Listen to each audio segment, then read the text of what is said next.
Back from the dead.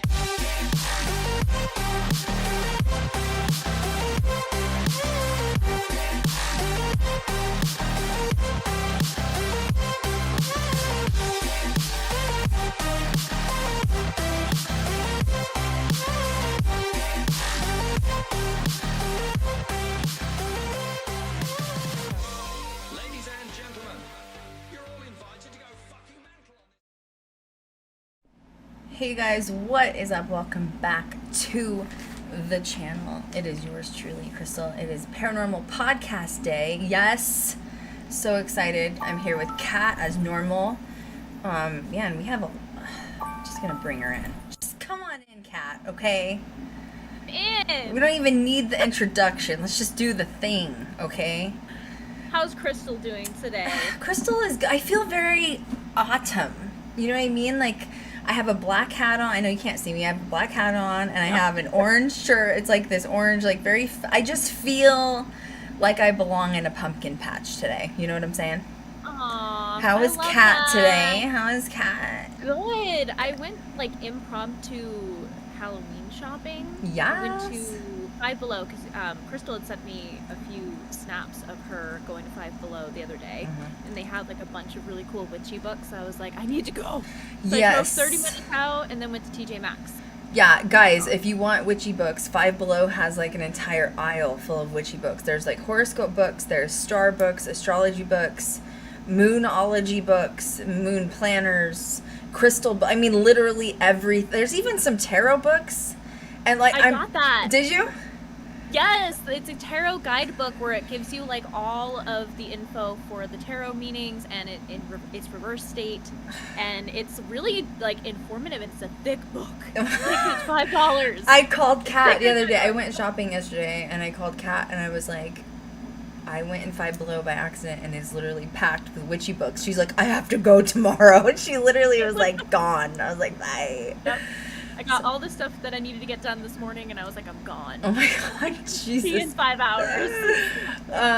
But so yeah, Five Below. If you're like, what's another good store that's had some witchy stuff? Home Goods has had lots of witchy stuff. TJ Maxx has had some witchy stuff. Michael's. See, our Michaels have Joanne? nothing yet. Really? Ugh, New England is like where it's at right now. God, Maybe we makes get me it first sick. for once. We get everything last normally. So Yeah, maybe I haven't tried Halloween Joann's. Haven't tried Joann's. I don't Yeah. like. There's only 2 Joann's in the city. And one's all the way in Henderson, and then one's like way up north in like the middle of Vegas, and it's just like an awkward location. So I have to make like, now you're gonna make me have a special trip tomorrow. Well, Like, I'm going to Joann's. Target too, though. See, but Target, okay, they've had a couple like witchy shirts that I saw, but nothing like Halloween out yet at Target either here. Really? It's abuse. It's Weird. absolute abuse that we're not getting witchy stuff, okay? You know why? It's because right now it's 108 outside, and they're like, they don't need Halloween shit yet. Oh my god, that was my car the other day. Mhm. Remember when I sent you that photo? I went in my car after leaving it outside for like literally just an hour, and the inside of my vehicle was 108. Which is weird for New England, Yeah. right? Like, that's not normal. It is. Yeah. Yeah, because it's like 50% humidity here. So Ew. it's like 108, and you can't breathe. So And water. And water's in the and air. you're breathing in water, literally. See, and ours is, our heat finally will start to dissipate next week. But it won't really, like, so, you know, hundreds is pretty normal for the summer. That's why they say from, like, June to August, don't come to Vegas. It's like 108, 110. We honestly haven't had that many super hot days, though. Normally in the summer, we'll hit, like, 114, 115. We only hit that, like, one day this summer. So we got Wow. really lucky, I think. Yeah. So the next week, at Tuesday, I think is the last day for, like, 106 day. And then it drops to like 90. So we're finally like, almost there. I hate the summers here. Like, eventually I will have a summer house somewhere else, and I will not. I do love Vegas, but I will not be here for the summers for sure. Yeah. It's I too don't hot. I don't like the summers in New England either. If I could find a place that was just Was just summer. year round. I'm just combobulated today, okay?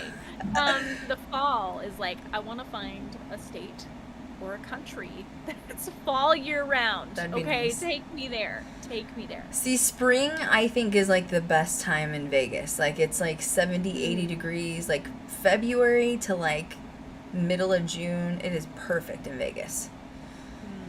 I'm not complaining about the winters. It's just I would probably like to be somebody that had like a winter home. Like, I don't know. I don't want to be in the snow. Like, growing up in Colorado changed my perspective on snowman. Like, yeah, 'cause you got the worst of it. Is New England that you've been to like Colorado? You drove through it, and like you thought you were prepared for it, but you're really it's different, isn't it?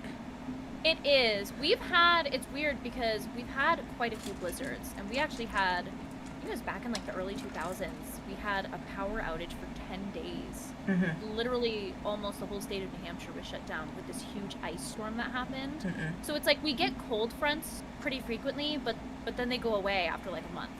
You know, like they don't stay, but in Colorado they stay. Yeah, and they're like, I would love to, like, I'm gonna be buying my aunt's home. It's been in our family for generations. My uncle's not ready to get rid of it yet, but when he is, I'm gonna be buying it and keep it in the family, obviously. But you know, I'd love to like go in and renovate it and like, you know, 2 weeks out of the winter, like experience snow. But the problem with Colorado is it's such high elevation.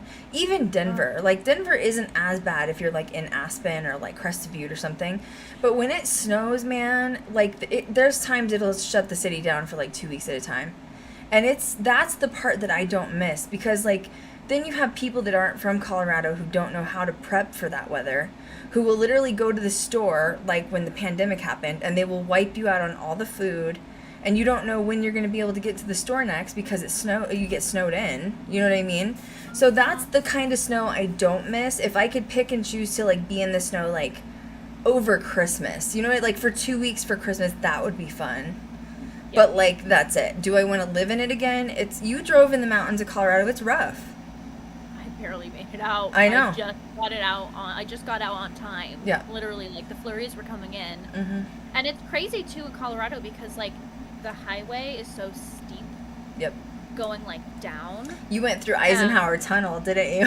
Oh my gosh! Like literally, barely we got through it. Crystal was like, "Go, go, go, go!" I was watching radar, and Kat's like, what? She told me I'm gonna be fine. Like I've driven in snow, and I'm like, Kat, I don't think you get it. Like this is the Rocky Mountains, and it's like steep, and you're driving through the mountains, and then there's a flurry, like a snowstorm that's shutting down the highway as they somehow beat it. I don't even know how you beat the snow. But you would have been snowed in and stuck on Eisenhower, and I was like, and you were sliding down the mountain, weren't you? Oh yeah, we were even seeing like the big semis, like going up the mountain. Like they had off-trail stuff for the semis. Yeah. Wild. Yeah, it's not so funny. They can, like, fly off the road. So I guess my point of this conversation is I want a milder winter than that. You know what I'm saying? Like, growing up, and then like you grow up, like I would hate to have kids in Colorado because me growing up in Colorado, like every Halloween, I had to plan my outfits around the snow because it was always snowing on Halloween. So you could never be like your cute, like fairy outfit or whatever. You always had to have like a onesie underneath it. Anyway, that's my. I like onesies though. I mean, I like onesies too. There's a Jack Skellington one at Walmart I saw the other day. Yeah, it's like I should have bought that. Anyway, enough about onesies. Okay. We have so much to. I don't know. I feel like people. I mean, Kat and like when we stream, we're just like kind of all over the place. I think that's what people love. But then people love EILFIE in my stream too, because EILFIE's so like regimented and she's like by the book, and she's like, we have a lot of information to fit in here. We can't squeeze anything else in. You know what I mean? So, but Kat and I, it's fun because we're like all over the place. So today we're like. We're going to talk about haunted dolls too. But like there's some other tea that's like going around. And let's start with some really happy news first. Yes. I have some wine in a Kat has now got me stuck on mason jars. Mason jars. Yes, thank you, Kat. You've totally got me stuck on that. And this one says witch's brew on it. It's very cute. We have now officially won our fourth. That's 1, 2, 3, 4th film festival. Yes. It just feels good. It feels so good. Bask in it. You know what I mean? Breathe it in. Breathe that shit in. It's like, it was, you know, like I am humbled that my work is being recognized, and you know the amazing thing when you get signed with film festivals, that's usually, well, if you win film festival, I mean, you don't have to win a film festival to like get it somewhere, like get your project somewhere, but when you win a film festival, you have even more guarantees of like getting producers to reach out to you. And we're just very humbled by, life is so good right now. Am I right? Yeah, it just feels it feels calm right now. And you really got to just take that when it comes, for sure. Especially in a world that's so chaotic nowadays, you know what I'm saying? That's true.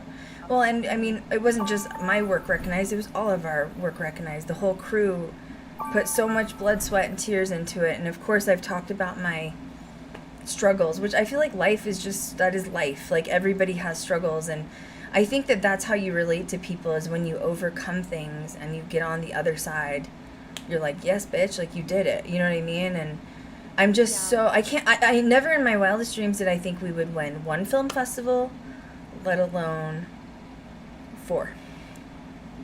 So we are very, very, very, very, very blessed. Very great. Now, along with this changing world, like Kat has mentioned, there's been some interesting things that we're having to adapt to. And I have been an extra on set for the last couple of weeks for something that I can't talk about it, so don't ask me what it is. Something that's shooting in downtown Vegas. I'm just an extra. I don't have any lines.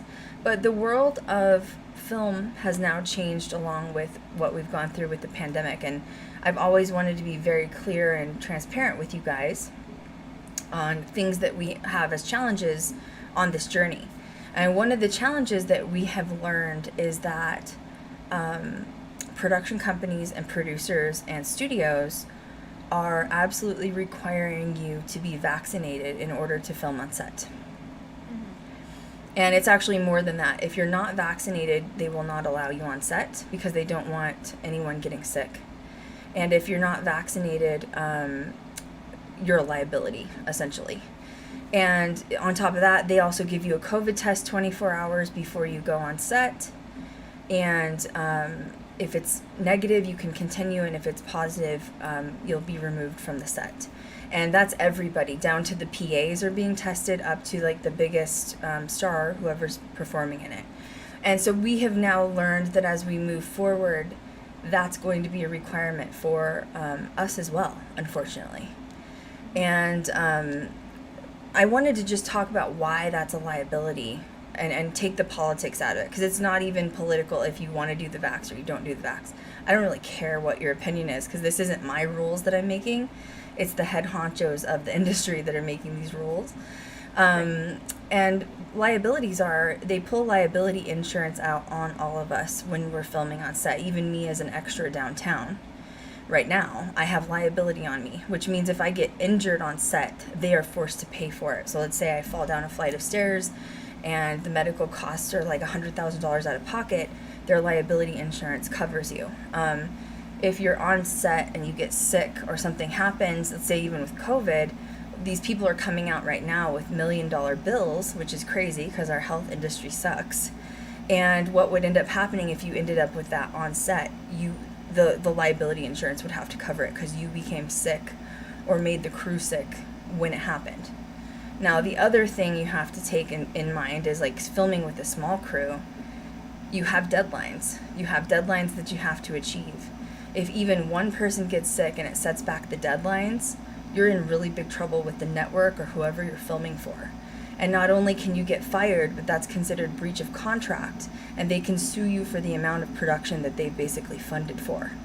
So they see unvaccinated people as being too big of a liability with the liability insurance, and they will not allow it right now. And so that's just a new thing that we've been learning recently, and another extra thing of how our world is changing.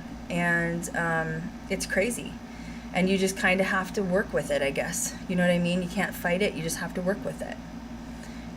But, you know, Kat and EILFIE both also expressed that you guys don't really want to work around anyone who's unvaccinated because we don't want to get sick and die either. I can't imagine, like, finally obtaining the dream and then you get sick with COVID and you're in the hospital for, 4 months. That respirator. Yeah. I told Krystal, I'm convinced that COVID is kind of like the new age tuberculosis because of how much it affects your respiratory system, and that's, like, terrifying to think about. especially as someone with like major asthma. Same. You know? Yeah, I'm a So- liability because I have autoimmune disease as well. So you do too. Yep. And but like it's crazy because you just, who was anticipating, like I don't think anybody wanted to be in the middle of a pandemic. Like this isn't fun for anybody. You know what I mean? No, and there's no saying either when this is going to end. And I Mhm. think that's the scary part, but it's easier when you just go with the flow with it and just kind of trust the process as it goes along, and that's really all any of us can do. That's true. That's So- true. So that's where we're at. So that's a new thing I just thought I'd throw in there because I told you guys I would let you know the process, and that's things that we're still learning on this road. So it's been an interesting road. Now there's a couple other things of paranormal tea that's been going around, and do we want to talk about Katrina first, or do we want to talk about the other thing first? First. Which one? Katrina? Katrina first? Yeah. Okay, so Katrina's from Paranormal State, as you guys know, and she just tweeted last week, about a couple of days ago really, that she is now doing a new series with her other former friend from Paranormal State, but they will be putting it on YouTube.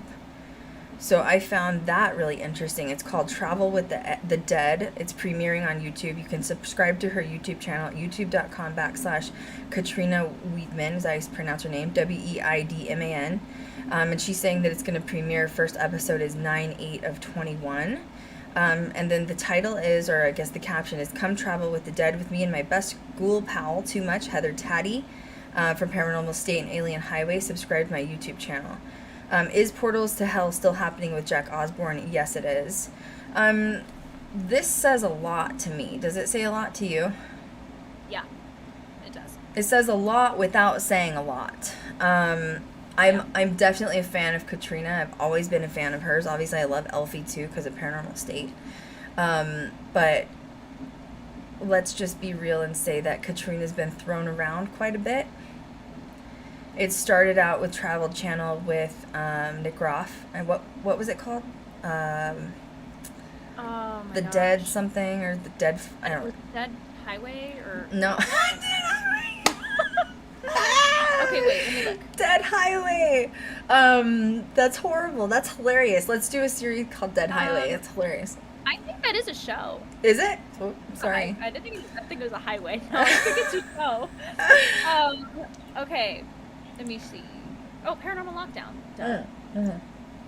And then from Paranormal Lockdown, it got kind of weird because Elizabeth Saint got involved. And it was like, I don't know the tea on all that. Something about Nick Groff like left his wife for Elizabeth Saint, and then it got awkward, and then like the show got canceled or moved or something. I don't even know what happened. It was so much drama. I was like, I don't even know. And then so much tea with that. it was bad. And then Nick did like a couple other shows, and like it was like it was scattered. It was really bad. So anyway, in the midst of it, Katrina's kind of being thrown around from like series to series. So the question is, how does that happen? Well, if she let's just play pretend, and let's say that she had, let's just say she had a 12 episode contract, okay? No matter what, even if like Paranormal Lockdown got canceled and she needed like, I don't know, 4 more episodes or something for her contract, she would still have to fulfill the contract, which is when I think she got kind of thrown in with Jack. So the contract stays no matter what. Like, you can't bail on them. You have to fulfill your contract because it's a liability. You can get sued for it. So I think that's why she was kind of bouncing. How do you feel about her working with Jack Osborne? And he has had freaking 10 different paranormal shows. You know, lucky him, probably using Ozzy Osbourne's money. Bless his heart. I wish I had that opportunity. But he's been all over. Now he's doing something else with like a review show with Ghost Brothers. Before he was doing another review show with Ozzy and Sharon, and I think it didn't go well. So that got canceled. Like they just keep getting canceled. He was on Haunted Highway too. Like, how do you feel about Jack, and then even Jack with Katrina? It's uncomfortable, honestly. I just feel like, I don't know. I feel like he kind of came in out of the blue, and I feel like he has money, and that can get you anything you want nowadays. True. You know? But it's uncomfortable. Like, he's uncomfortable to watch. It's awkward. Yeah, I find him a little cringy. Yeah. I find it cringy. Yeah. Like he was doing Haunted Highway 2 for a while, and that was cringy. I mean, I understand that he likes paranormal, obviously. Like, he wouldn't be doing it if he wasn't liking it, but as far as a host of a show, like, he doesn't stand out to me as a host. Like, to me, probably the best host in the genre is Josh Gates, in my opinion. Yes. Mm-hmm. Oh my god. I can watch Josh Gates for like 24 hours a day. Like, he is awesome. It is. He's funny and captivating, and like, you don't really get that with Jack. You know what I mean? No. But then he had another episode, like Katrina was working with him, and then Jack had another episode where he brought Kelly Osbourne on, and trust me, I'm a fan of Kelly Osbourne. But they were like fighting and bickering because it's like the brother-sister vibe. And you're right, it was cringy, and it was like, she was like getting so scared, she was just like screaming and cussing the whole time. Yikes. And you're like, I can't hear the evidence because you're screaming, you know what I mean? Like, so, and then you put him with Katrina, and I think that's a strange relationship. How do you feel about it? It's awkward. Yeah. It's awkward and random. Mm-hmm. I feel like it's really, really random, I guess, is really the only way to describe it. Mm-hmm. Well, and I watched Portals to Hell. I have a lot of different opinions on it. It's hard for me to get through. I love Katrina. I think what Katrina does is great. But there was some episodes that he was investigating with the light on, too. And, like, how are you going to catch anomalies with the light on? Like, that's the point of the light being off. There was one episode he put the millimeter right in front of, like, wasn't it like a light switch or something? Like, on camera. Mm-hmm. And it went off, and he's like, oh my god, the millimeter just went off. And I'm like, because you put it on a light switch. Literally. So I mean, he's going to keep going, obviously, because he's pulled all these series out, you know, good for him. I tried to watch the one that he did with his dad, like, narrating, basically, and I love Ozzy Osbourne, but, like, Ozzy was, like, calling bullshit on, like, every paranormal thing he had. It was just, like, Ozzy, like, it's fake, like, the whole time, you know what I mean? And, like, you could get, like, Sharon looked like she was trying to get more, like, we're on camera, they're filming us, and he was like, it's fake, like, literally, like, just didn't care. So then that got canceled. So I feel like at this point, if anyone's smart, working with Jack is probably not the best place for you to be at this point. Do you think it was like a ratings issue? No. Meaning, like, to get more traction because No. of the name? No, I think that, I don't know what his credits are. I'd have to look. I don't know if he had EP credits. But I'm assuming I assume he's EP or has money or his dad's EP. And he probably doesn't have anyone that's sort of managing it in control. And he probably doesn't have a lot of film experience. So, like, when you're EP, it's different with like a reality series or, like, doing a documentary series. Because there's really no director when it comes to, like, I mean, maybe if you're doing reenactments, but you need someone to lead it. Somebody's got to lead it. It's got to be somebody's vision. And I feel like he's kind of probably got so much money, he's just, like, throwing it at Travel Channel that they're just like, yeah, do whatever you want. You know what I mean? Like, yeah, you're funding it, so whatever. Yikes. Well, and he is a big name. It's Ozzy Osbourne's son. You know what I mean? Like, I'm not denying that by any means, but I think he just needed a little bit more guidance, and I don't know where he's going to find it. But the person I feel bad for in this is Katrina, because I feel like she's always leading it. Yeah, well, she's doing the work. She is. She's doing all the work, Mm-hmm. literally. You know, she's carrying him along. She is. Yeah, like, And he got lucky. deserved the show. So I'm glad that she's doing this, you know, especially with her friend. You know? She Well, deserves and to do something. we have, what's her name? Heather Taddy. So she was on Alien Highway. Alien Highway was with Chuck Zukowski. I love Chuck Zukowski. I know him from Colorado. He's an amazing person. But I watched that series, and it got canceled after one season, and it wasn't very good. Let's just be honest, it wasn't. Once again, why? Because I'm not seeing a vision. Like, I don't know who's running it. I don't know if there's a producer running it or an EP. There's a reason that Zach's show is the best, and it's because he's running it. He knows how film works, and he's running it. And people can get annoyed and get over it and bored with his demons and stuff, but it's still going, ho. So, you know, like, yeah, somebody else do 27 seasons. Like, no, he's never, no one's ever going to compete with that, period. I can tell you that right now. But somebody has to have a vision, and I feel like it's once again muting that like knowledge of like cryptozoology or UFOs or paranormal, and then meshing it with film knowledge, and that's the side we always miss, is the film knowledge. It's never always fully there. True, and it's the most important. Yeah. It really is. You Well, gotta set the tone. if you're, yeah, what does it look like? How does it feel? Like, what's the beginning, the middle, and the end? What's the story you're trying to tell? What's the point of it? Like, are there protagonists, antagonists? Like, you have to have all of those things involved. And so Katrina gets with Heather Taddy, and good for both of them. I love strong women, and she took it upon herself, and she's doing her own series on YouTube. You freaking get it, girl. I am so proud of her, and it honestly tells me a lot that she probably took this idea and presented it to producers, whoever, executive producers, maybe the network, and they shot it down. Because once again, she's on a show with Portals to Hell with Jack. He's funding it. And she's asking for funding, and she's a girl in paranormal, and they're like, no, you don't fit the image of paranormal. It has to be ran by a masculine male, and no other than Ozzy Osbourne's son. Yeah. All set. Yeah. Her promo with Heather looks badass. It does. I'm very proud of her. She basically took the decision and put it in her hands and was like, I'm going to do this with or without you. And that's strong female, is like not waiting around for it to happen. You know what I mean? Mm-hmm. So, 100%. you know, EILFIE has some stories too. She's been through a lot with film and producers, being a woman. And someday I hope she shares it. She may not. That's up to her if she shares her stories. I would never do that for her. But that's why EILFIE and I got along so well, so easily, is that she really understood where I was coming from with being a girl in paranormal. And it sucks that it's just this like endless cycle of you're too feminine to be in, to run your own shit. Yeah.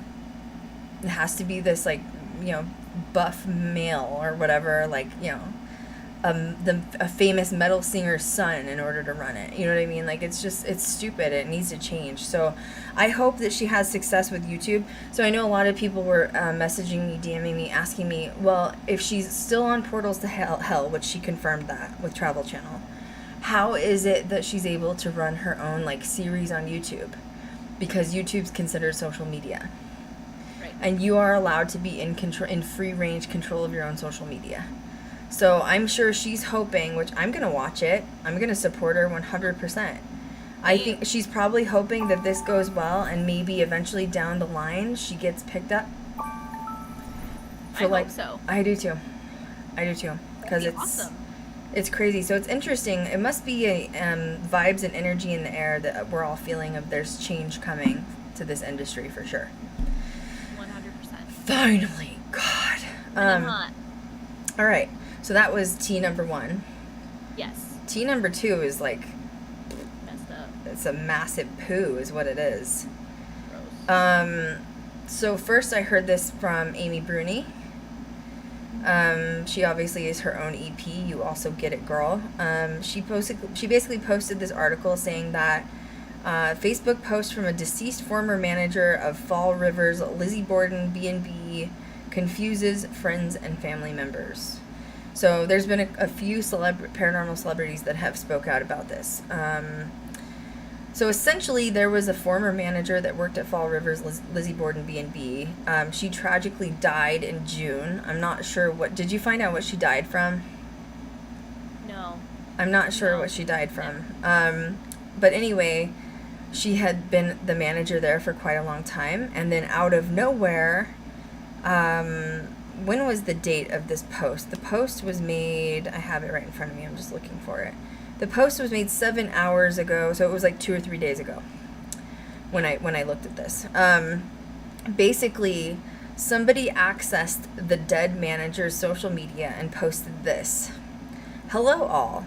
I'm doing well in the place I am. In other words, heaven or the other side, whatever you want to interpret it as. Max is here with me, which is her cat. He apparently died it was either right before she did or right after she did, one of the two.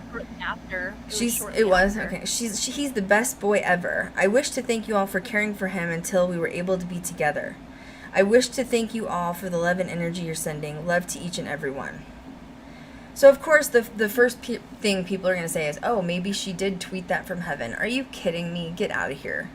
Some of the comments did say that. Oh, I mean, please. yikes. So, long story short is, do you think that? No. Someone's messing with something. So somebody in Lizzie Borden's is basically messing with her social media that was probably open and accessed because she was the manager there for however long she was. And basically people are calling it a sick joke. They did call, so it says Wilbur, which is the manager, passed away in early June, days after the closing sale of what's known as the Lizzie Borden house, the famous one that we all know. It says, of course, it was featured on Ghost Adventures. She was obviously a previous partner in the business and managed it since 2004. So I'm assuming with a bed and breakfast, she either lived there or lived very nearby, especially if she was that involved for that many years. It was at 1:45 p.m. August 25th when it was posted, so literally just a couple of days ago. Friends started liking the post. They started talking amongst each other. Family started talking, saying, hey, did you see, like, somebody posted from her account? Like, they made it to look like her. So Chip Coffey did respond. And Chip Coffey said, my reaction when I saw the post was, what the F? He wrote that as psychic medium and kindred spirits. A researcher for the Bordens named Stefani Corey, who is also knew Wilmer personally, said, this is not right. Whoever you are, please stop this. Also said, Rebecca Pittman, who's another author of another Lizzie Borden story or book, it said, if I saw something like this posted by my loved one who had passed away, I would find it extremely painful and insensitive. Another tour guide said, oh my God, stop this. And then somebody else said, this is beyond a sick joke and disgusting. And it just goes on and on. So essentially, some media outlets did reach out to Lizzie Borden and ask them directly if they posted it. Of course, Lizzie Borden, the new management, denied it. Yeah. What's your take? Their response was cold on that. So his name is Jared Robinson. I tried to look him up because I think the paranormal group that purchased Lizzie Borden called U.S. Ghost Adventures, which is weird. What? Weird. Yeah, like literally their name is U.S. Wait a second. Ghost How did they not get copyrighted for that? I have with the U.S. in the beginning. I have no idea. Like that. Wow. Yeah, and I don't know Jared's affiliation with them, but he quoted said, unfortunately, I have no idea who posted it. However, I'd be happy to ask the staff here if they know anything about it. Oh, they're gonna get sued if somebody finds out. If Zach finds out about this, they're gonna get sued. So I just looked it up. It's U.S. U.S. literally like United States, just U.S. ghostadventures.com, and it pops up Lizzie Borden 129th anniversary. I can bet you money that that's not trademarked or copyrighted. I know for a fact Zach has Ghost Adventures trademarked and copyrighted. And if he finds out, they can get sued so bad for that, for promoting that. So that's a big, I did not know that. Yeah, and like they really had it down lock and key too. It's very vague. They don't have anybody listed on the website because I tried to look for Jared Robinson. And apparently that quote was him responding to an email inquiring if someone from the house had posted on Wilbur's account. Right. And then he ended it saying, I could imagine that being overwhelming and upsetting for her family. And I just felt like that was fake. Just such a base comment of just like, yeah, I can imagine that can be like uncomfortable. And it's like, then figure it out because y'all are going to be in some trouble if you don't. So it says U.S. Ghost Adventures. It says they own 33 locations nationwide of haunted locations coast to coast. I cannot believe they haven't been busted for this yet. Yeah. Isn't that crazy? Yeah, it's shocking. That would be like someone putting U.S. Ghost Girl Diaries. Yeah, no. Yeah, that's a problem. Hard So pass. it says 10,000 screams delivered, hauntings coast to coast, 33 locations. We offer ghost adventures, verbatim, from San Fran to Miami and everything in between. So they know they're trying to they're piggybacking off of Zach. So if anybody Googles Ghost Adventures, their website's going to pop up. Ooh, people like this make me want to vom, honestly. Well, and that's why it was so hard to find information on them. And I almost wonder if they are like doing that purposely. They do. Yeah. You know, like that seemed a little intentional. This is sketch.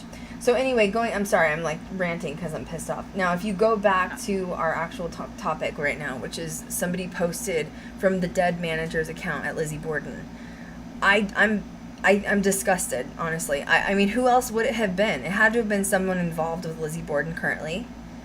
And I think that's disgusting. I think it's gross. And what did I say on Twitter? I said, does this call for boycotting Lizzie Borden, boycotting U.S. Ghost Adventures? So they are going to literally make millions of dollars off of us, paranormal fans, going around to their locations, and obviously famously haunted locations. Yet they're going to mock the dead while they're like making a profit off of it. That makes me pretty much sick, honestly. Yeah, Amy said the same thing too, because she was like, you know, usually when the account of like a loved one who's passed on, you know, if it gets hacked, it's usually by bots trying to like scam people out of money. Yep. But she was like, this is an actual human somewhere, and it's just gross. Yep. Like, I think she even quoted, she said gross, and then posted it on Facebook. Messed up. It's disgusting. And yeah. I hope that they get to the bottom of it soon. Well, because I'm sure that it will get back to Zach from this podcast that somebody has ripped him off at usghostadventures.com. So I'll just let them take care of it from here, because that's heinous to also piggyback off of him. That's ridiculous. Absolutely ridiculous. Anyway, what a mess. Do I want to deal with them? Not really, to be honest. I think that's gross. I think that if you have no respect for the dead, then you have no reason to be in this business. That's my opinion. amen to that. So, my God, that's shocking. Did not know that. Mm-hmm. Yeah. I was so confused when it was announced that they purchased the Lizzie Borden house, because I was like, oh, Ghost Adventures bought it? And there was a lot of confusion on that. There was a lot of confusion on that here in the East Coast, because we were like, oh my gosh, like that's weird. Ghost Adventures bought a haunted location, and then it was like, no, it's U.S. Ghost Adventures. And I'm like, that sounds a little suspicious. I know what you're doing, you little manipulators, you. You know what I mean? You're not getting by anybody, especially now. Oh, now it's out there, so bask in it, you know what I mean? I feel like people that do... It's true. If you put out bad into the world, the universe will repay the karmatic debt anyways, so not even worried about it. So now we're going to move into our actual topic, which is haunted dolls. So it's the reason I wanted to do this topic was a few reasons. One being, I've actually seen a lot of skeptics on TikTok. Make sure you're following us on TikTok, by the way.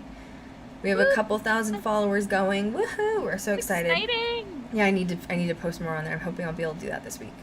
But there's some skeptics on TikTok who do not believe items can become occupied by a spirit.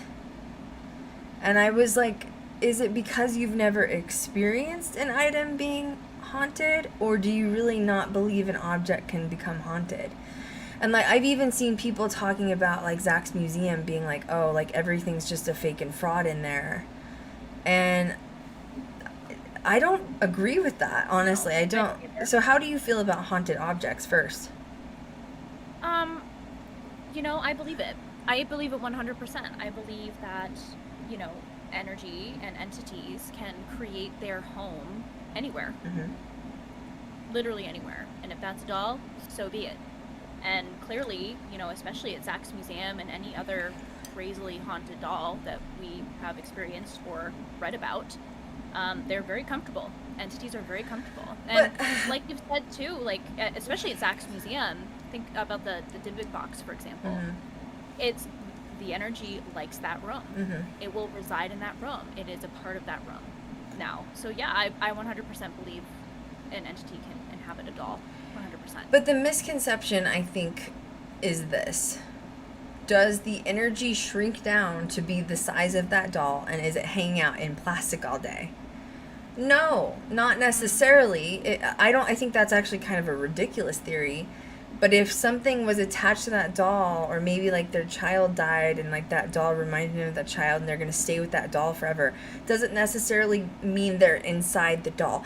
Now, obviously the Dybbuk box is different. I think it was designed to put energies inside. So that's a different topic. But like, even did you ever watch episodes of The Haunted Collector? Yes. So I'm a mixed bag about that because he's like the Warrens' nephew or grandnephew or something like that. I can't remember.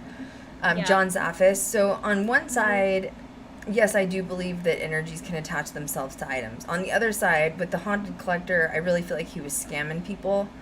And just like, oh, this is an ancient Egyptian artifact. I have to take it to my museum. What? Like, that belongs in a real museum, first of all. And second of all, yes, of course it's haunted. It's from Egypt, thousands of years old. You know what I mean? Wouldn't be messing with that. That's all I'm gonna say about that. Right. I love ancient Egypt, but that stuff is like, woo, gosh darn it. That's a whole other world. Gosh darn it. But, you know, I also just feel like John has such an energy, like him and Tony. Like, their energy sound I feel like their, like, energy's the same, and that just freaks me out. Really bad. So, that's for another stream, maybe. Yeah, Maybe. Tony Sparrow is who she's talking about. So, yeah, I think that anybody in that family, other than the daughter, because I don't find Judy to be that way. Oh my gosh, she's so sweet. She is very authentic, but I think anybody else is totally piggybacking off the wealth of the Warrens, and the whole thing is gross. I agree. Make your own name. You know what I mean? Like, can antiques be haunted? Yes. Can antique stores be haunted? Absolutely. So when I saw this on TikTok, I was like, this is interesting, because I know we know the normal, you know, haunts of like Peggy the Doll, the Dybbuk box, Annabelle, what's another one? Robert the Doll's in Florida. Doll. Yep. Ooh, that's creepy. So we know the big ones, but like, what do you guys think? I'd love to hear comments below. Do you think an item can become, I don't want to say possessed, because that's not the right word, but like take ownership over an item and become attached to it? I mean, I think, why wouldn't it happen? They like can entities create their home within the space of a doll. Right. Essentially. You know, like, can they inhabit a doll? Well, and if you say no, then how do you explain like having Charles Manson's ashes on a painting, and you're going to tell me that Charles Manson still is not attached to that because it's his actual remains? Yeah. It's the same thing, just a different item. You know what I mean? I went to, I investigated this, I don't want to call it like, I guess it was a retirement community. But, you know, people sometimes die alone, sadly, and they don't have any family around them. And what would happen is it was kind of like assisted living in a way, but like independent living. And if nobody came to collect the belongings within the first 7 days, the state of Colorado required this location to place the deceased belongings in the basement. Now, first of all, when I say that, I'm not talking like, oh yeah, their hairbrush and shit. Like, I'm talking like their sofa, like everything they owned, their clothing, everything they owned was placed in this basement, which was very strange. It was like 8 stories down. So basically, they were having a lot of energy in this basement area, and they asked me to come in and investigate, and I did. The short version video of it is on our YouTube channel. I think it's literally like a 5 or 7 minute video, and it's called like Undisclosed Denver Location or something like that. So you can watch it. So we went down there to investigate because the owner and the manager were basically like, should we be afraid? Should we be scared of this location? And we went down, and honestly what it ended up being was like a bunch of dead people pissed that their shit was hanging out in a basement. You know what I mean? Like, they were attached to their belongings. They were not going to leave. Who knows what causes you to get stuck in the gray zone? Do you die so fast you don't know you're dead? It could be a slew of different things. Maybe you're having mental health issues and you can't get back to your body. Like, who knows? But that was the moment, my defining moment, when I realized absolutely energy can be attached to items, because I walked in that room and I couldn't even investigate in the room. I just started crying, and it was this deep emotional pain of empathetic sadness of like, why is my shit down here? You know what I mean? Like my shit's being stored in this basement. Like, why is my couch like, they literally didn't know why. So I think that like people need to stop looking at it. I wish people looked at it not as objectively of like, oh, it's just an item somebody owned. But like, that was a human being that was once here. It's not even like balancing out the thought of the haunt. Is it haunted or is it not haunted? Is something attached to the item or is it not? That item belonged to somebody at some point. They were at one point as real as Cat and I. Why wouldn't it be? Why couldn't the item be haunted? You know what I mean? True. Now, dolls is a whole nother story. I was really interested in chatting with you because you brought up, this was, I know we're kind of jumping ahead, which is fine. But we were talking about Island of the Dolls. Mm-hmm. And my question for you that day was, because of your Mexican heritage, Hispanic heritage, how do you feel about the Island of the Dolls and this person saying they found this little girl dead and that to keep her spirit away and like keep her happy, he hung thousands of dolls all over? How do you feel? Like, do you think that relates to your heritage? I wanted to know. I was genuinely curious. To be honest, especially with the unfortunate way that Julian ended up passing away, literally the same way as the girl. And that was the guy that like owned the island. Yeah, he was the one that was also, he was the one that found the girl, and he was the one that hung up all the dolls on the wall. I can't tell you how many different paranormal shows I've seen investigate there, and I feel this sense, and I don't know if it is because of my Mexican heritage, my Hispanic heritage, but I feel this overwhelming sense of I don't need that. Like, I almost feel like someone's saying, like, why are you doing that? And getting agitated to, like, try to help when they don't, like, want help is kind of the energy that I always feel when I look at pictures or when I see people, you know, investigate there. And I'll be honest, like, I think that the girl does reside there still, but I think she just wants to be left alone. I think that was really traumatic for her. And, you know, Hispanic heritage, especially on the brujeria side, is very spiritual and very serious about ancestry, as would really any culture, but with Hispanic culture especially. And I think that she is literally still processing, like, what happened, and is not ready to cross over. And I think that having somebody kind of, like, even if it was out of the goodness of his heart to put those dolls up, to have some form of comfort, I think she was just like, leave me alone, you know. And especially it started getting really dark, and I think it has started to affect him because she's like, stop, you know. The energy was very much like, stop. And then there's like severed limbs like being hung, and like decapitated heads, and like really grotesque dolls. So it's almost like it just kept getting darker and darker because this guy wasn't getting the hint. Well, and my question to you too was, just because once again your heritage, because I would want to be asked if it was related to the Native American side, but at what point do you see this happening? Like, because we know that to get to the Island of the Dolls, it's very remote. You have to take like a little squishy boat out to the middle of nowhere, surrounded by water. My question to you is, at what point is it a mental health question? At what point do we ask, was he mentally well? Because, you know, hanging up a few dolls is one thing, but when you took it as far as he did, you're right. And then he became so obsessed with it. Was it an OCD issue? Is it a mental health question? Like, now we are in a point where we can talk about mental health openly. And why is he taking dolls apart and hanging their arms and limbs and their heads and like you're right. At what point do we say, are we concerned about the girl's spirit being here, or what was wrong with him? What was he going through that was so traumatizing and then did he manifest his own death to end up being just like hers? It's true. I think it was a mixed bag of both. I think whatever she was going through, if she's still processing that and her agitation, I think that he's processing or was processing trauma of finding a dead body in the water. True.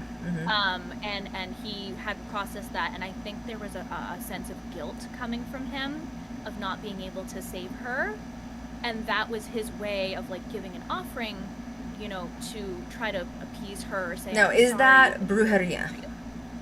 Yes, that would be considered brujeria. So you would essentially say he was practicing witchcraft to keep the, quote, evil spirits away by hanging up things to be in lieu of the ancestors. I think unknowingly, yes. And it took a dark turn. It took a dark turn, for sure. Which brujeria can be some people claim, I think all magic can be considered dark at some point or another. Yep. But was he alone on the island? Like, it is sad, you know, like, he's alone on this island, he found a dead body, like, it is sad, you know, especially a child, innocent child. But it is crazy to me he left it up there, and it's even still up there, because the part that I think, I guess this is going to be a really girly response, but I've seen so many, you know, shows where they've gone to the island of the dolls, but those dolls are infested with bugs and spider eggs and spiders, because it was cotton. It was like, it essentially became a breeding ground for insects. So that's the part that, like, freaks me out and grosses me out too, is like, but now with brujeria, do you think the reason they haven't been removed is because it's sort of become a shrine and you're not to remove it now, right? When you give the intention, especially when it comes to ancestry, because that's something that I use in my practice with my Spanish tarot cards when I'm wanting to commune with my spirit guides or like my ancestors, my Hispanic ancestors. When you give an offering, you don't take it back. It's there. Mm-hmm. Like, don't touch it. That's theirs, whether they wanted it or not. I just heard something move. But my question is, why hasn't this been explained through other shows? They're scared to talk about the brujeria / witchcraft side? I think that, and I think the Hispanic culture and getting it right is really important. And it's really hard to mesh together brujeria and Latin culture together in an accurate sense, because a lot of Hispanic culture now is very Catholic. Mm-hmm. So I think that's why it's kind of like you avoid it. But the island itself, Muñecas, I believe it's called, Isla de la Muñecas, is like a hot spot. I think it's a portal. Because it's literally in like a swampy area. And its energy in itself, even without that situation happening with that poor girl, is just like dark. It's heavy. So someone asked, do we think possession was a culprit related to him being so upset? Like, was he possessed by the little girl, essentially? I think it's still related to brujeria, personally. I do too. I mean, he was claiming that he was haunted by the little girl. So if anything, I think it was paranoia, to be quite honest. And finding a dead body, I mean, how would you respond to that? Well, yeah, I mean, PTSD. You found a dead little girl and floating. And that yeah. Nobody. Like, he only had himself in the island, and he just kept being drawn back there and back there and back there. I mean, it's literally insanity when you keep doing the same thing over and over again, expecting a different result. And it just when you go through trauma, and I mean, everybody's been through trauma, but I mean, that's some trauma. It does strange things to your brain that they literally don't. Like, I mean, I know, because I was in a relationship with a soldier for 8 years who deployed to both Afghanistan and Iraq. And when you experience trauma with your brain, they don't even know how to explain what happens, because you've experienced such trauma, things that you really shouldn't see or experience as a human. And did he try to pull her out of the water and like probably try to revive her or something? I mean, your brain would think automatically, you see someone drowning or floating, pull them out, try to revive them, then you can't. Now you're stuck with a dead body. For how long she'd been in the water, we don't know. Maybe she was starting to rot in the water. That was probably traumatic to see skin rotting. I mean, you got to think about really in-depth critical thinking about what surrounded this, and it probably did mess him up. And if he was being haunted by her or not, could have been trauma, PTSD images that he kept seeing, thinking she was haunting him or having nightmares. It was probably both. Could have been both related with trauma. Now, do I think the island is haunted? 100%. I've seen it is. I've seen shit move on. The Ghost Adventures went there. I can't remember if Ghost Hunters went there. I know I've seen every episode of it. But you're right, I agree. Do I think it's the little girl, like, making the noises and the things moving? No. I think when you have, like Kat said, essentially an offering. And a mini. I was trying to think of a word for plural, you know what I mean? Like, yeah. I mean, that's literally thousands of offerings of, like, vessels, I guess is a great way to put it. Well, and it's crazy because you think about, like, when you give something to someone, right? Or, like, when you're giving an offering on the craft path or in brujeria or any craft practice, you're giving something with an intention behind it that creates energy in itself. Mm-hmm. Now, even if your intention is good, if there's a dark force there or a not so good entity there, that can morph into something else, unfortunately. Like, we don't really have control over that. But this was over 50 years that he was putting these dolls in this area. 50 years. I mean, craziness. So well, yeah, after 10 years, the dolls that were already there, even if it was 10 of them, they would have been rotten by then. Oh, yeah. So now you're thinking of that many. But yeah, you have these empty vessels, essentially, that are sitting there, where Kat says now it's a portal. Somebody asked, do you think Latin people are very superstitious? Very. Those that don't practice brujeria or curandera, because there's two different. So curandera is a part of the craft practice that's more of like the white, like good magic. Good witch? No, I was going to say white magic, but I didn't mean it like that. I meant like, good magic. You didn't mean white people like me. No, I'm just kidding. That's what I meant. That's what I was trying to say. But, and they're energy healers. So they work with energy, they work with plants, very much like you think of like the green witch vibes. Right. That's curandera. Then you have brujeria, which is like a step further where you really start to incorporate like, deeper craft practices and working with, everything else in ancestry and spirituality. Offerings. And spirit. Yep. And those two can sometimes get really confused. But it's... So why... Here's another question. Is superstition involved too? Why is publicly, especially like most recently, I can think of Ghost Adventures did an episode about brujeria, and it's always presented as black magic, and that is not the case. No. Why is it presented that way? It's like Salem witches, like you say, I practice witchcraft and suddenly burn me at the stake, and you're like putting hexes on people. Yeah, I mean, a large portion of Latinx community is very Catholic, and I think that there's just a fear. I think it's just like we, Americans, right, would have that fear if you're Catholic and you're practicing witchcraft. They think it's dark magic and you sold your soul to the devil. Right. It's like that, but within this Hispanic community, they think it's just bad. It's all bad. So if you get like a sign and it's somehow negative, it's bad and it's superstition and it's just bad, and like be careful, basically. I think curandera has more respect than brujeria, because curandera is kind of used as a form of like energy healing. So it's almost like modern day Reiki, but with herbs and oils and natural substances. Like shamanism with Native Americans. Absolutely. But brujeria, when you add the spirit and like communicating with the other side aspect to it, that's very scary. But I find that very interesting though, because a lot of Catholics within the Latinx community practice and celebrate Dia de los Muertos, where they go and leave offerings for their ancestors, and they bake, pan de muerto, which is, bread of the dead, and they go and spend an evening in the graveyard with their ancestors. So, that is also part of brujeria, whether they believe it or not. But it's the same as here in our culture, where you put a star on top of your Christmas tree, like you've talked about. Pagan. That's paganism, exactly. Like, so it's pretty much the same thing, but just within a different culture. Well, that's like with particularly the Navajo. So there's obviously lots of different tribes of Native Americans. Indigenous Cherokee. So my Cherokee ancestors practice things much different from the Navajo. But I have a really good friend named Tori who's Navajo, and they believe the skinwalker is essentially not just anyone can become a skinwalker. It has to be a burdened or angry or unlucky shaman, or sometimes druid, depending on where you're practicing. And basically the shaman, they do consider a witch, but a doctor healing witch within the tribe.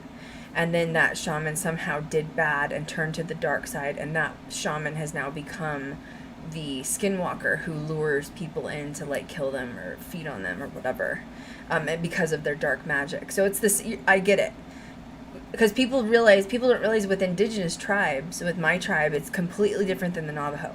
They're not all going to be the same. They're not going to all practice the same spiritual beliefs. They're definitely not going to have the same rituals, for sure. Yeah. And people don't realize that shamans can sometimes be seen as dark or witches because they were the healers of the tribe, and in question they're practicing magic to essentially heal you with, like what you said, with herbs and greenery and all, same thing. So people don't realize it. So, okay, so someone also asked another question saying, do you think that because of his trauma that it led him to pass the same way as she did because he was so traumatized by it? That's hard. That's a hard question. I mean, I don't think there's a right answer here, but I will say that I think everything we do in our life is pre-planned. I don't think anything's a coincidence. I think that we plan everything in our life path before we come here, good and bad, as hard as that is for some people to swallow. Because if it's even the bad stuff, you have things to learn from it, and the good stuff, you have things to learn from it. And maybe he was intuitive. I mean, I'm not questioning him being spiritual because he was doing all this for 50 years. But maybe he had a sense he was going to die similar, and he saw that in a way of trying to ward it off by hanging these dolls. You know, like, there's no coincidence that he found a child dead like that, obsessed over it for 50 years, and then turned around and died the same way. That's not a coincidence. I don't believe in coincidences. No, I have a theory that when he, obviously, I mean, finding a dead body in the water, no one wants to find that. Mhm. I think there might have been something intuitively that struck him as maybe familiar. Mm-hmm. And that led him into a panic of like, oh my gosh, I'm going to avoid this at all costs, and then it ends up happening. Well, maybe the lesson what's in for him, as dark as it sounds, was to find the dead body and to either spiritually grow from it Mm-hmm. or succumb to his trauma, which essentially I think is what he did. As sad as it is. But now let's talk about the island, and like you said, there's a portal, and like you said, or like I said, there was empty vessels. So do you think empty vessels like that, especially in the form of a being, and what I'm saying being is, you know, let's take this thumbtack box, for example, okay? Do you think an energy would rather inhabit this thumbtack box or inhabit a doll that looks closest to being a human? Oh, absolutely. Probably the doll, right? Like, probably the doll. I mean, it won't mess with the thumbtack box, okay? Right. I'm just saying. But absolutely the doll. Absolutely It's the familiar. doll. Mm-hmm. Now, you're also going to start mixing in other things here, and if you're talking about a portal being there, I've never been there, so I don't know. I agree with Kat. I think that the energy there is very strange. I'd love to go there, but the thought of trying to get like a little boat out to the middle of nowhere island with all the film equipment, that sounds like something I do not want to combat, to be honest with you. Because you're talking about taking an entire film crew along with 100 bags full of equipment. The equipment is not lightweight, and you have nowhere to charge your equipment. You'd have to probably take some sort of generator with you, or two of them for backups. And now you're talking about combating the elements. It could rain, the flies, the insects, the mosquitoes, like that. I don't do outdoor locations because it's a pain.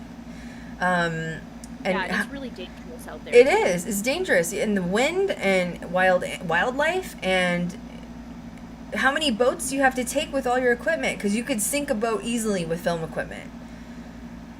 You know? So anyway, yeah, that's my tea on that. But the people that have gone, it does make you wonder, is there a portal and they know that it's secluded, but then you could start incorporating things outer worldly, like, I don't know, fairies, gnome beings. And I feel like things like fairies and gnomes would be very in tune to finding a bunch of little dolls hanging from a tree on an abandoned island, because they can sort of run the island themselves. You look at places like Scotland or Ireland, they believe so much. I'm very Irish, and so is Kat, and I'm also Scottish. You go to these places, and you even can look it up online. They believe so much in the lore of gnomes, fairies, all that stuff. They will build highways around or over forests so that it does not affect the fairies and make them angry. So you're going to tell me that a country or two countries that are much older than the United States have believed in this for how many hundreds of years, to the point where they literally will not disrupt the forest? Why wouldn't something like that want to inhabit in a doll's body. True. Like, to me, that makes the most sense. You know what I mean? Like, so the question for everybody is, do you think he's still around? Do you think she's still around? I don't know. I haven't been there. I haven't felt the energy. But do I think other creatures and beings have inhabited those? For sure. Do you think it's more than one thing? I do. Oh, yeah. Someone left a comment that's really interesting. There's a reference that during the Mexican Revolution, dead bodies were dumped in the canal. That could be as well. Yeah. You know. I'd love to do more digging on that for maybe a future stream or something, Mhm. just to find out more, because it's really interesting with Spanish lore and like the history of things like that, because it's very cryptic. There's not many stories that you find that you can like easily find on Google. It's always by like word of mouth. It's Yep. very family and close-knit oriented. So I'd love to do some more digging and For a find out. reason, though, usually. Especially, it's like, you know, same with my Cherokee culture. It's like, this stays in the tribe and you don't share it, period. That's why, like, I cringe so hard on social media when I see people like, I'm learning to become a shaman. And I'm like, Yeah. you don't get to choose to be a shaman. You're chosen from the tribe, period. And you're put through, like, a lot of tests to do it. And you can't read a book and say, I'm going to become a shaman. That's not how it works. You know what I mean? Well, and the same thing with brujeria. You know, if you are practicing brujo, that does not mean that you are practicing black magic or dark magic, you know? Because I can't remember. I think I made a post once talking about it and, you know, just learning about it, expanding my knowledge with my Hispanic heritage and on the craft path. And someone was like, oh, isn't that dark magic? Isn't that evil? I'm like, well, you know, everything, I guess, is evil to an extent if that's your intention, you know? Catholic Church. How much money a Religious year did trauma. they? Yeah, how much money a year does the Catholic Church make off of donations? And they use it for the pedophilia that's going on behind the scenes for their attorneys. You want to talk about black magic? There you go. We won't even talk about the most recent one, okay? I haven't heard. Oh my God, I'll get triggered. Nope, don't. Yeah, everyone gets mad at the billionaires who are making money, like Elon Musk and what's Bezos. Yet they're not looking at the Catholic Church, who's literally bringing in millions and millions and millions of people's money, and it's never going to the people. It could literally cure world hunger.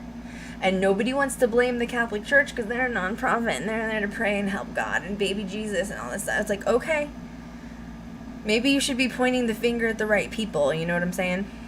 True. I mean, nothing against Jesus, but it's the people that run it. It's the people that run it, okay? Don't tell me otherwise. I don't like organized religion. Don't get me on that rant, because I will stand on a soapbox and you will not get me off of it. Yep. Right there with you. With Eh, the megaphone. Yeah. Literally. Well, and there's light and dark with everything, though. Like, even just with the church. I'm not saying everybody in the Catholic Church is bad, but there's plenty of bad ones to, like, make it balanced out, which is just like witchcraft. You know what I mean? Like, it's just, it's crazy. I just need to breathe. I get really worked up with stuff like that. You know what I mean? Like, it's gonna be fine. Yeah, I know. I get hot. I need a fan. I need, like, need a fan. Someone said, I love Amazon. Amen. I couldn't live without Amazon, even though I think it's ridiculous that Bezos just went in a rocket to fall back down to Earth. But you know what? If you were a billionaire, you would probably do it too. So just let it go to Jesus. You know what I mean? That's true. Um, Someone wrote, I could only imagine the crazy things you'd see if there was a 24/7 live stream of that island. I'm telling you right True. now, based off of the humidity itself, with that area being just surrounded by water, it's probably going to shut off within like the first 20 minutes. That's true. Because of how hot it gets. Well, yeah, out there's there. no outlet, okay? You'd have to have some sort of a generator, which is my other concern with going to somewhere like that. Look, okay, if I see a floating doll head within those 20 minutes and then the camera shuts off, maybe, but I don't did know. an outdoor location, a big one time in Colorado, and I mean, I had a camera tech that fell down the mountainside and almost slid into a river. Yeah, Cat's like, I don't want to fall in a river, okay? Like, Yeah, no, not that, thank I did, and then there was a mountain lion. There was a mountain lion that was stalking us. They don't usually, like, attack, but if you're, like, close to their nest and they have babies or they feel threatened, like, they'll attack. And I'm talking when it's pitch black, you're in the middle of nowhere, there's no lights. Like, there's no street lights to, you know what I mean? And, like... Having a flashback to the pilot. Then we got to this... There were 3 haunted tunnels that we were going to investigate. We got to the 3rd one, and there were people... that trekked, I'm talking miles, into the middle of nowhere, because they'd shut these tunnels down. They were haunted, and they had, like, trauma. Little kids died in buses. Anyway, we finally got to the 3rd tunnel, and I'm like, no one's going to be out here. It's literally, like, 4 or 5 miles in the pitch black. We get there, and there's these people just having a party in the middle of nowhere, in this tunnel, drinking and doing drugs. I'm like, y'all are going to fall down this mountain and die. And they're shooting guns off inside the tunnel, and I'm waiting for one to ricochet and just hit my camera tech in the head. So outdoor locations suck royally for so many reasons. You can't see a mountain lion or a moose coming to run you over. You know what I mean? And it's scary. Gosh, a moose. Yeah, they have those in Colorado. We have them everywhere. We have them here too. Yeah, you have to be careful, man. They will step on your car, and that'll be the end of it. Like those are no joke. Those when they're an adult, they are gigantic. Anyway. They're huge. Yeah. They're huge. Yeah, they're Both dangerous. people going down. Okay, the moose and the person. We almost hit a deer once by accident. They have deer whistles in Colorado, thank God. So there's not a lot of dead deer everywhere. Pennsylvania is horrible. My God. There's dead deer every 5 feet. It's fucking horrible. So sad. It is. Oh It makes me sick because it's so many. So we have deer whistles, but we almost hit one driving one night. I was going to Central City with my ex, and he had like a brand new Mustang GT. And we just missed a deer, and I mean, it would have killed us, probably. It would have killed us, so. They jump out of nowhere sometimes, and you're like, it's trying to stop, I'm trying. Yeah, I haven't hit one, thank God. I don't want to, I've known people, though, in Colorado, their car is just absolutely totaled. Absolutely totaled. Yeah. I know someone that happened to, yeah. And most of the time, the deer is okay, honestly. Like, most of the time, the deer makes it, because they're so massive. But Pennsylvania, oh my God. Jesus, somebody needs to use their tax dollars to put whistles up, because it's a morbid. I hate driving through it is, isn't it morbid? Yep. It's gross. I mean, mutilated. Oh God, I can't look. One state I said I'd never go back to, and I meant it. You started on the doze, okay? That's sad. It's sad. It is, for an empath. It's horrible. All right. Robert the doll, let's start with him. So he started in Germany, and he's still chilling now. He's down in Florida, right? Yes. He's just still going. You know what I mean? Still going, his little sailor outfit. I know, he doesn't look scary to me. And, like, there's been people online, because I've had people message me that were like, I didn't take it serious, and I went to Florida, and I saw Robert the doll, and, like, I talked smack to his picture. And I'm like, he's not ugly. Like, why would you talk smack to him? You know what I mean? He's actually kind of cute. He is kind of cute. I don't think, but you know, as a girl, did you have dolls growing up? Yeah, I did have American Girl dolls, and I was a Barbie person. Oh, you were bougie. Yeah. I was clearly lower middle class, so I did not have American. I don't know. Well, I mean, I had like the hand-me-down American doll. I never got them brand new. Yeah, I don't even think American Doll was in Colorado, to be honest with you, but not till later. Yeah. Nobody wants to come out there because it's just mountains in the middle of nowhere. You know what I mean? At least you're. Well, no, you're New England. Like everything's in New England. You know what I mean? But I guess that's fair. I did have dolls. I had a lot of dolls. I loved dolls. There were 2 twin dolls I had, that I had like a baby stroller for.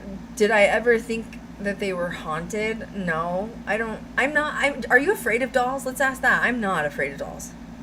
No. Even the haunted ones, I'm not afraid of dolls. I don't think anything should be disrespected, though. You know what I mean? It's true. I mean, don't get me wrong. If I walk into an antique store and see a creepy-ass looking doll, it's creepy, but I'm not scared of it. Right. I mean, it's just got a weird vibe. What did you think of Peggy? Because you went in there, didn't you? Yeah. Yeah. Peggy's interesting. Peggy's interesting because I think she knows the effect that she has on people. Uh-huh. And I definitely didn't mess with it. I didn't mess with it. Do you think she's demonic? I don't. Me neither. I don't. Mm-mm. I think she likes giving people a heart attack. You know, like Malevolent. I don't mean literal, Yeah, malevolent. Yeah. Yes, absolutely. Yeah. Absolutely. And she feeds off of that. I do. Yeah, Because she loves fear. It's true, because like if you've read some of what people have said about her and like with her. Sorry, I'm like Somebody said Robert the Doll's so cute, somehow fitting for Florida, and I'm sorry, I just sorry. Gosh, No politics, guys. I'm just gonna straighten up for a second, okay? It's fine. Yeah, we're gonna it's fine. It's fine. That was pretty good. That was good. You win the comment for the night. That was good. Yes, comment winner. When you read some of the claims of people that have experienced Peggy, they are very specific in saying like she does give off really intense energy, especially if you go into the location ready to experience it. But as soon as you put up the boundary to say stop, Peggy, she stops. I feel like a demon wouldn't do that. Right. You know what I mean? So maybe that's just my only take on it. Yeah, I've never been attacked by her or anything. I don't think she's demonic. I think she likes power. I think she's power hungry. I think she likes anybody.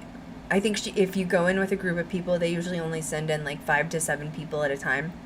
But I think that out of a group of 5 or 6 people, especially if it's a malevolent energy, it can tell who's the most scared. Why? Because we give off electromagnetic fields when we're scared, when we're shouting, when we're mad.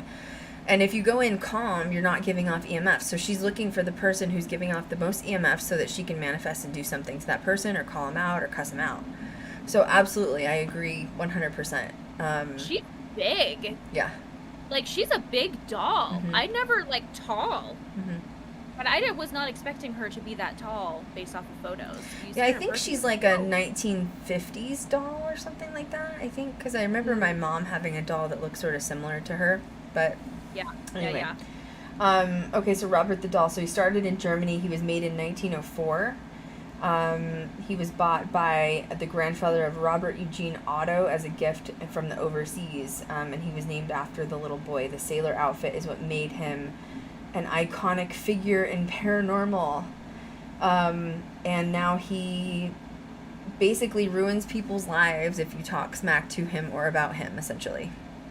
Yeah, there were also claims that people could hear loud giggling, and like his rocking chair would move, and you could hear footsteps. Now, I cannot comment and say if I know if he's demonic or not because I haven't been in the presence of the doll. You can definitely tell the difference, though, I'll say that. Like, that's why I get so annoyed with so many demon shows, because it's rare. It's it happens, but like when you're around that kind of a haunt, have you been around, you've been around Annabelle. Annabelle, man. It is, you cannot miss it. Like, if you're around something that's serious, like actually demonic, you'll never forget the feeling. And I told you that before you went there. Yeah.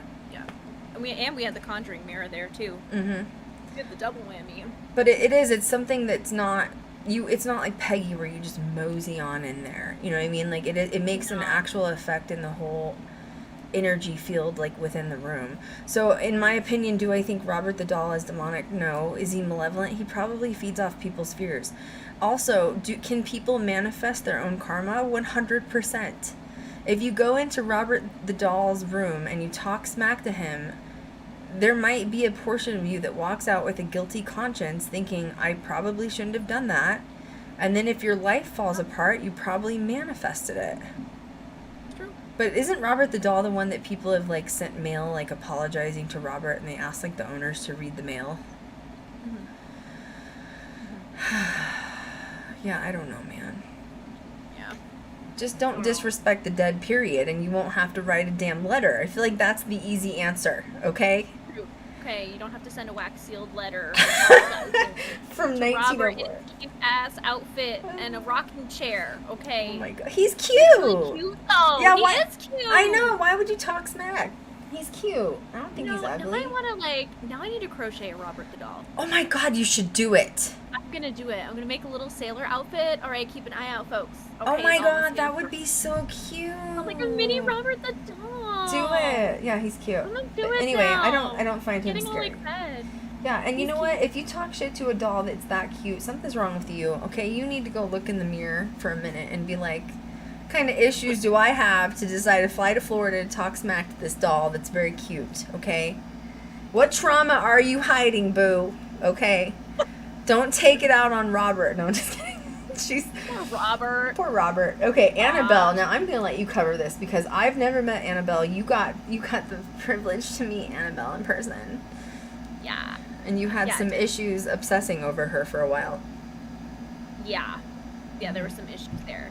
So the like summary of Annabelle is Annabelle was gifted to Donna, who was a student nurse, and it was gifted to Donna by her mother.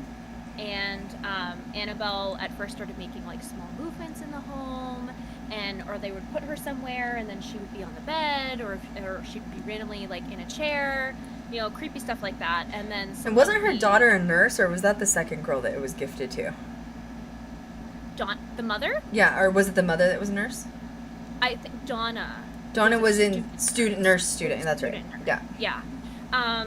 And the movements. So and, like, basically, when she was at activities- college in her dorm, the doll was just like making itself at home, just chilling in the dorm. Yeah.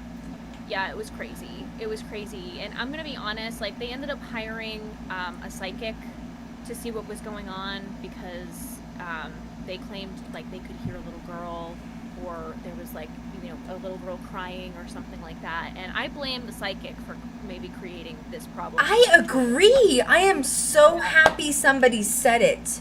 Yeah, no, Ugh. she was wrong. Like, Well, like, really okay, wrong. let me say this. Okay, something could have already been attached to the doll for sure. Like, I agree. Do I think it was as bad as it turned out to be? No. Maybe even after the Warrens took it, it ended up being worse than it was, and like something else inhabited it that was actually dark. So I agree with Kat. I don't think that it was necessarily started out demonic. I think that over time something realized that was a vessel for something else, and then eventually was taken over by said Lucifer. I don't know, whoever the F is in there. Well, yeah, it's true though. I mean, who really knows? But Annabelle's like really big too. It's a big doll. Yeah, she looks like Raggedy Ann, like the real one. She just, yeah, and like you'll see her hand move, or like her legs. If her legs were crossed, they'll come uncrossed. It's interesting. But after the incident with the psychic saying it's the soul of a girl that died within the home is residing within the doll, and it just wants to feel like love, is kind of essentially what the Ew. psychic was. Yeah, gross. Yeah, really, After like, that, what? You know what I mean? Like, yeah. Well, after that, like, weird automatic writing stuff started happening, and, like, notes were variously being, like, spread throughout the home. This is saying, Donna's. Like, help us, help me. Mhm. Yeah. And then, all of a sudden, like, the doll was found in her usual spot in the bed, but there was, like, blood on her hands. There was blood on Annabelle's hands, and that's when, like, some stuff started going down.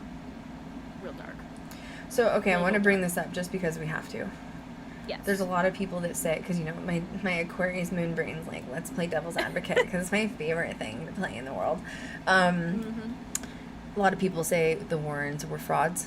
A lot of people say, which they had some issues. Okay, I'm not going to deny that. We've talked about that a few Talked times. about that. Yeah, I don't want to pour into that tea tonight because there's not enough time in the world. But do you think this was fraudulent? Do you think that maybe it started out not as bad till later because they took the doll, because you've been in the presence of it, so which Yeah. not a lot of people have. Like you're one of a very small handful of people that have actually gotten to be like sit within inches of Annabelle. So because of that, I want to take your eyewitness account and credibility of an empath I want it to be important. I want people to listen and critically think about it. As far as you know, when you were in presence of it, you do believe it's something extremely dark and definitely demonic. Ew, you cut out for both of those. She does this every time, you guys. I apologize in advance if some weird stuff with the technology happens with me. Every time. Yeah, So she you really think messes she up. still has an energetic highway to you? I do. Especially after the incident that occurred, after I left the event, and there was an accident that occurred with some other skeptics that were at the event as well. Mm-hmm. There was like a really bad motorcycle accident with these two skeptics that were in the building. They were sitting right behind me, by the way, and we're like, this is just a doll. What are you talking about? This is so stupid. As we're listening to like possessions happening from people. Right. Because at this time, Tony was telling us a little bit about the legacy of Ed and Lorraine Warren, and we had like inside scoop with the tapes of them doing exorcisms and things like that. And I'm like, I swear to God, if something follows me home because of your ignorant butt, I'm gonna have some problems with you, okay? I don't think it was because of them, but I think it went ahead and followed you. No. They want to know, what did she feel like being in her presence, like specifically? How do you describe a demonic haunting? Heavy. So she was in her box. They have like the Lord's Prayer etched on the back. She's wearing a rosary, and they put holy water on it like constantly. They had the box covered in a black tapestry for about 2 hours. The event was about 2.5 hours. And for the last 20 to 30 minutes after we were talking a little bit about the history, as soon as Tony Spera lifted the black tapestry off of Annabelle's case, it was like an energy just like shifted in the entire room. It literally felt like a wave of heavy energy, and time slowed down, I guess is really like the best way I can describe it. Any movements you were making, even to stand up, to get a picture with the doll, because I had a picture with her, to get up to talk to people, like you felt like you were walking in slow motion. It was almost like walking through molasses, I guess is the best way I can describe it. I felt that same exact way in the Demon House room at Zach Bagans Museum, which was really the only way for me to kind of like understand that familiar energy already, which is why I'm convinced she does have a demonic presence to her, absolutely. Everybody in the room also, within that first 5 minutes of the black tapestry being taken off, were very loudly complaining of headaches and having migraines, and about half of the people at the convention left within the first 5 minutes of Annabelle's tapestry being taken off. So she's the real deal, guys, 100%. And the experiences that I had during and then after were startling, and since those moments I've always felt like she's just always there every time I mention her. For sure, but I know how to instill the boundaries and take care of that, and Krystal was really helpful with that within the first instincts of that oppressive feeling, like that. Like, you felt like you were being like heavily oppressed by her for a while. Yep, 100%, like caught off, like staring at a wall for a while, and not really knowing what was going on. Very disassociative, not myself, having that same energy at home of like moving really slowly, not really being able to move, but like my head working at a normal speed, if that makes sense. And I had taken a picture with her, and I went out to go and grab a bite to eat with a couple of my friends that went to the convention as well. And I was apparently obsessively looking at the photo I had with Annabelle for like 30 minutes.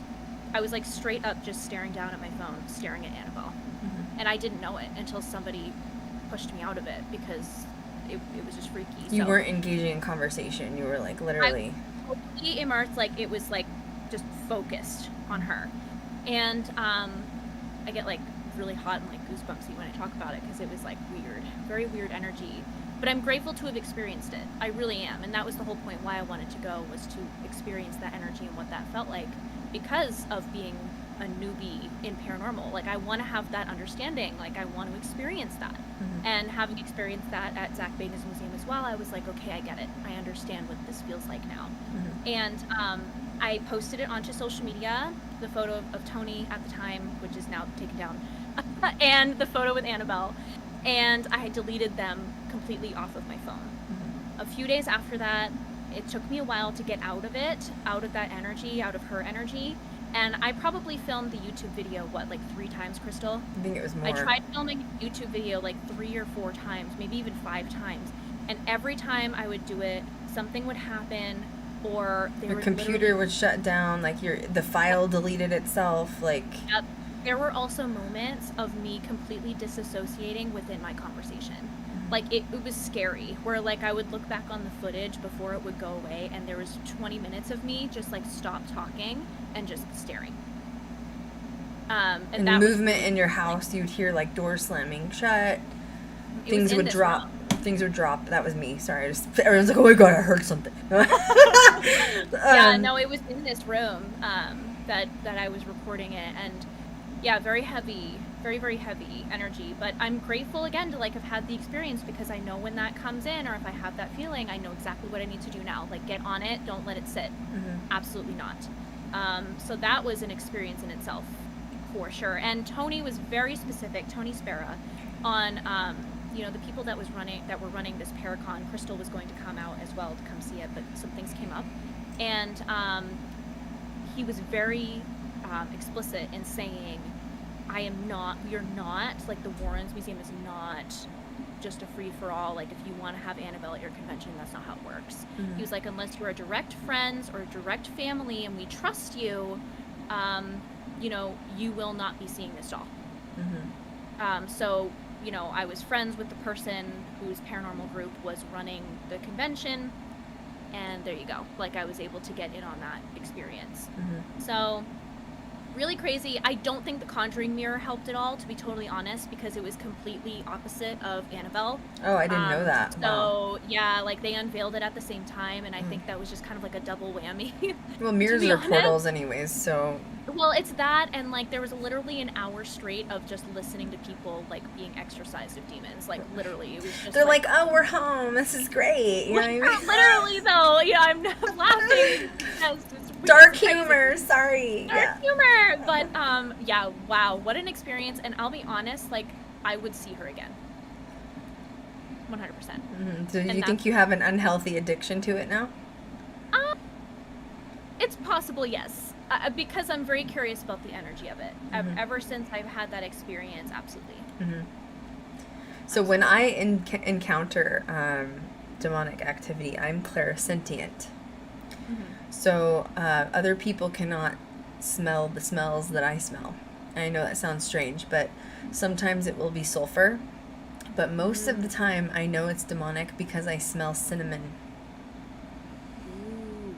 Isn't that weird? I think it's my spirit guides coming in, like, warning me of spicy. You know, oh, hell's here, boo. It's spicy. You smell that cinnamon.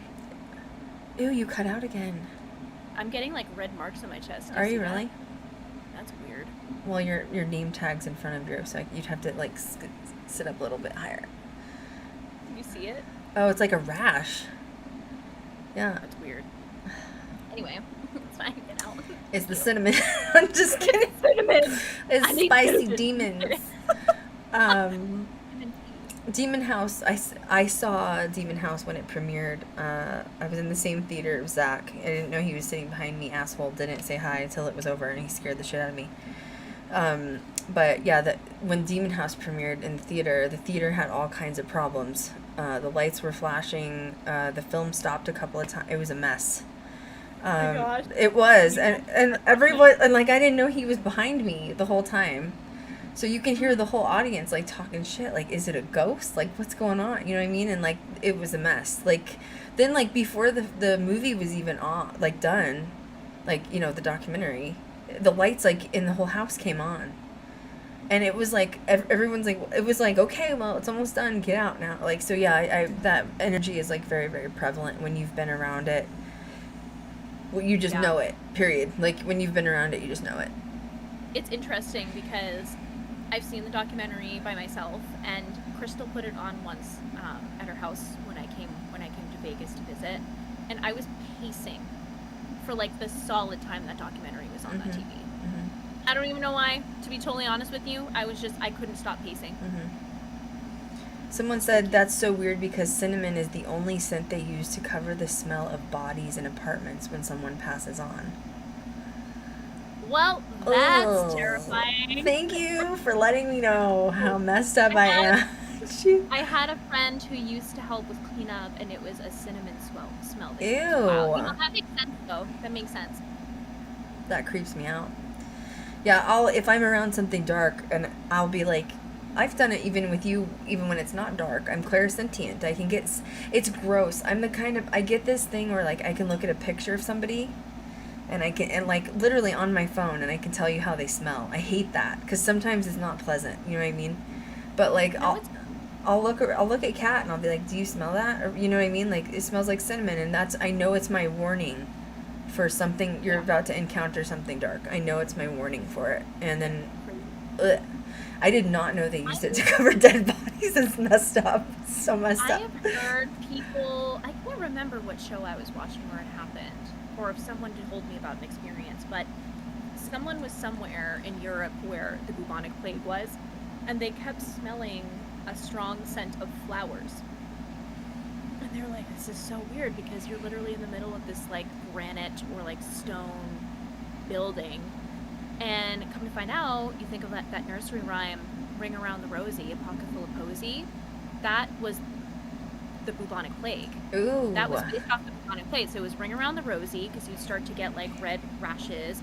A pocket full of posies, which were flowers that would be put in someone's clothing to help them smell better, because of how bad they smelled from the bubonic plague. Ew. Ashes, ashes, we all fall down. They would burn the bodies after they died. The creepy part about that, too, is that's a nursery rhyme that sometimes if you're filming on the 4th floor of the Stanley Hotel, you'll hear the little kids sing that song. You do? Yeah, on the 4th. The 4th floor was the nursery, and that was where the nannies stayed with for, like, the rich, and that was where the children lived, was the 4th floor. Mainly the wing that's on, I think it's more of, like, the west wing. But yeah, I've gotten EVPs up there where you can hear little kids singing, and like there's an area in there you can like stand, and if you listen careful enough, you can hear wind, like they're going in a circle, or like ash, when you do the circle thing. So that's weird. Oh. I mean, I'm just saying, I'd rather smell flowers than cinnamon. The plate. Oh. Okay, or that. No, I mean, I actually rather smell cinnamon myself. I'm not gonna lie. But if we're talking about bubonic plague victims, I'd rather smell flowers than anything else. Yeah, same. I mean, rather than demons, and it's so. I mean, cinnamon's better than sulfur, because like that's when I'm looking around, like who had Chipotle for lunch and who decided to film on set with Chipotle in their stomach. I haven't had Chipotle in so long. You know what? I'm just gonna say it. I had a camera tech that did it to me once. Okay. Oh wait, I didn't think you told me that once. I did. I had a camera tech that filmed with me in Denver one time, and we had to crawl up this ladder to this attic that was just like really bad. The attic had like burned twice in the same place. It was weird. It was so bad. Anyway, we cut for lunch after we did B-roll, and I said, don't eat anything heavy, man. You will cause us all to suffer. And he went to Chipotle and ate a burrito. And we were in the attic, which was very hard to access, and he almost shat himself from the Chipotle. And we kept thinking we were smelling demons. So honest to God, I have a rule book for when we're on set, and you're not allowed to eat beans or Chipotle, because you don't want to kill us. We don't want to become ghosts. No. And I might get it confused with a demon. Was it you? Was it the camera tech? Or was it a demon? Now I don't know. We just need to break out the cinnamon incense. Okay? I'd rather have cinnamon. That's creepy, man. That it covers dead bodies. That's just plain messed up. Like, oh my God. I mean, I think that's interesting. I mean, that's so accurate. Ugh. Like validation. That's awesome. Ugh. I'm messed up. I don't know why I got all the weird gifts, but it's fine. Okay. It's fun. So you think you have an unhealthy obsession with Annabelle. That's good to know. So I have that on warning. Look, I'm just saying, if we had a chance to go and visit Annabelle again, I'd visit. No, I mean, I would too. I don't think Tony would invite me back at this point because of some of the things I've said about him, but it's fine. You know what I mean? Like, Yeah. Okay, now EILFIE got in on here and she found some cool shit because that's just EILFIE. Thank you, EILFIE. Yeah. You're amazing. EILFIE loves her research. She's a freak when it comes to research. So she was like, look, I've heard about all of these other dolls, but like I want to talk about some dolls that not a lot of people like know about. And then you wanted to talk about witch balls. That's some mood. Witch balls. True, yeah. Okay, so I'm gonna butcher this, so don't come for me. Okaku? O-K-I-K-U. Okaku? I believe that's right. Okiku? Okaku? God, EILFIE, you had to give me all these hard words. I can't even pronounce it. The doll resides in a temple, and I'm gonna slaughter that.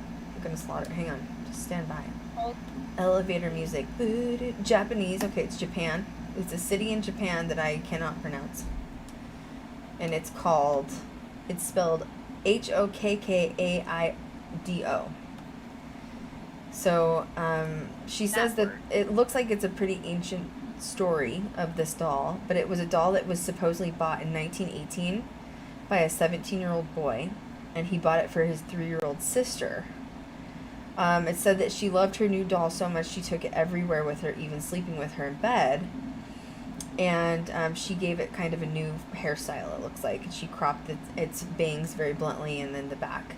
The child, which was his sister, suddenly died after about a year and a half after a cold, but the family decided to keep the doll in sort of like a family shrine and named it after their daughter that had deceased. And then they said that after the girl died, strange things started to happen with the doll. So they assumed that the child's spirit sort of attached herself to the doll. See, now these kind of stories make sense to me. Because absolutely, why wouldn't that happen when you lost your child and, like, that's her favorite toy? Like, why wouldn't you keep it? Like, I feel like there's so many times with paranormal stories that people forget these people were human like us. Like, they want to look at it as a ghost story, and you're not realizing the empathetic side of, like, this was a child that died, and it was really sad and traumatic for this family. So, suddenly now the family's claiming that the hair on the doll is actually starting to grow. And they believe that the doll essentially became fully possessed by the child that died. So in 1938, the family decided to give the doll to this religious temple because they were sort of afraid and scared that she was manifesting herself through it. Probably in the cultural beliefs, we're afraid that she hadn't, like, crossed on, or she was stuck or something and didn't know what to do with it. Now, it's actually gotten to the point, at this point, where the scientists have examined the doll, and they have found that the hair is actually human that continues to grow out of the doll, which is super crazy. Somebody's talking about they know Japanese. That's great. I'm so happy that you're here, because I don't. And I'm obsessed with Japanese culture. I love Japan. Someday, Tokyo, I'm going to be there. But, so, it says that there's no photos that are allowed to be taken by the doll. The doll's hair is now knee length, even though they cut the hair, still to this day. It still continues to grow. And it says people have claimed they've seen the mouth growing of the doll, and that her teeth can be seen inside of her mouth growing as well. And it says that the doll is in the temple to keep it sort of safe. I'm just reading through the rest of EILFIE's notes really quickly. It says they have a doll memorial celebration to give respect to the doll, but they hold on to the doll because they're concerned that the child's spirit is still in there. Wow, that's, like, crazy. Oh my gosh. So I would need to see pictures. I would need to be in the presence of it to, like, give an opinion on it personally. But, like, I'm not going to deny it if there's scientists that have been involved in it, and obviously they've tested the hair to see if it's human. That's kind of strange. Weird. Well, it is weird, but it's a cultural thing, because you don't know what their beliefs are specifically, and, like, if they believe... Obviously, they want to be religious, which is why they put it in the temple. But if it's still growing and it's still in the temple, that means not only religious things can stop possession from happening sometimes. You know what I mean? I mean, if it's not doing anything, like, violent, I guess it's cool to just, like, dude, just chill in the temple, you know what I mean? Like, Given it occasional trimmings. I know, it's like, what a random thing to say. Well, you know, honey, your hair's been growing for a while now, so I feel like we need to, like, you know, take it back just a little bit. Yeah. Oh my gosh. Mr. Fritz is a I hate okay. Ventriloquist. Yeah, I don't do do you like dummies, like ventriloquist dummies? Like, I'm not a fan of those. Well, they remind me of Goosebumps. Me too. That's my trauma. Okay, that's the only kind of dolls I don't like, because it reminds me of Goosebumps. I'm like, ugh. So this is a dummy, and he started his little life in Germany. Why did all the haunted dolls start in Germany? What's going on in Germany? Oh man. It was a prisoner of a war camp, and the creator of the dummy was shot at the camp weeks before the war ended, and then the dummy was sent back home to the family. Mr. Fritz has been passed through multiple collectors, never staying around for too long because of his haunts. The most recent owner found out that the door case for him was open, so he placed a camera on Mr. Fritz to record it, and he saw that the eyes and mouth were moving on the dummy. Gosh, okay. I think I've seen video of this. Have I you? should send it to you. Yeah, like he's in a glass case and you can clearly see. See, now this would freak me out. I'm gonna be honest. Like, I'm not I don't get scared of dolls. I don't really get scared of clowns.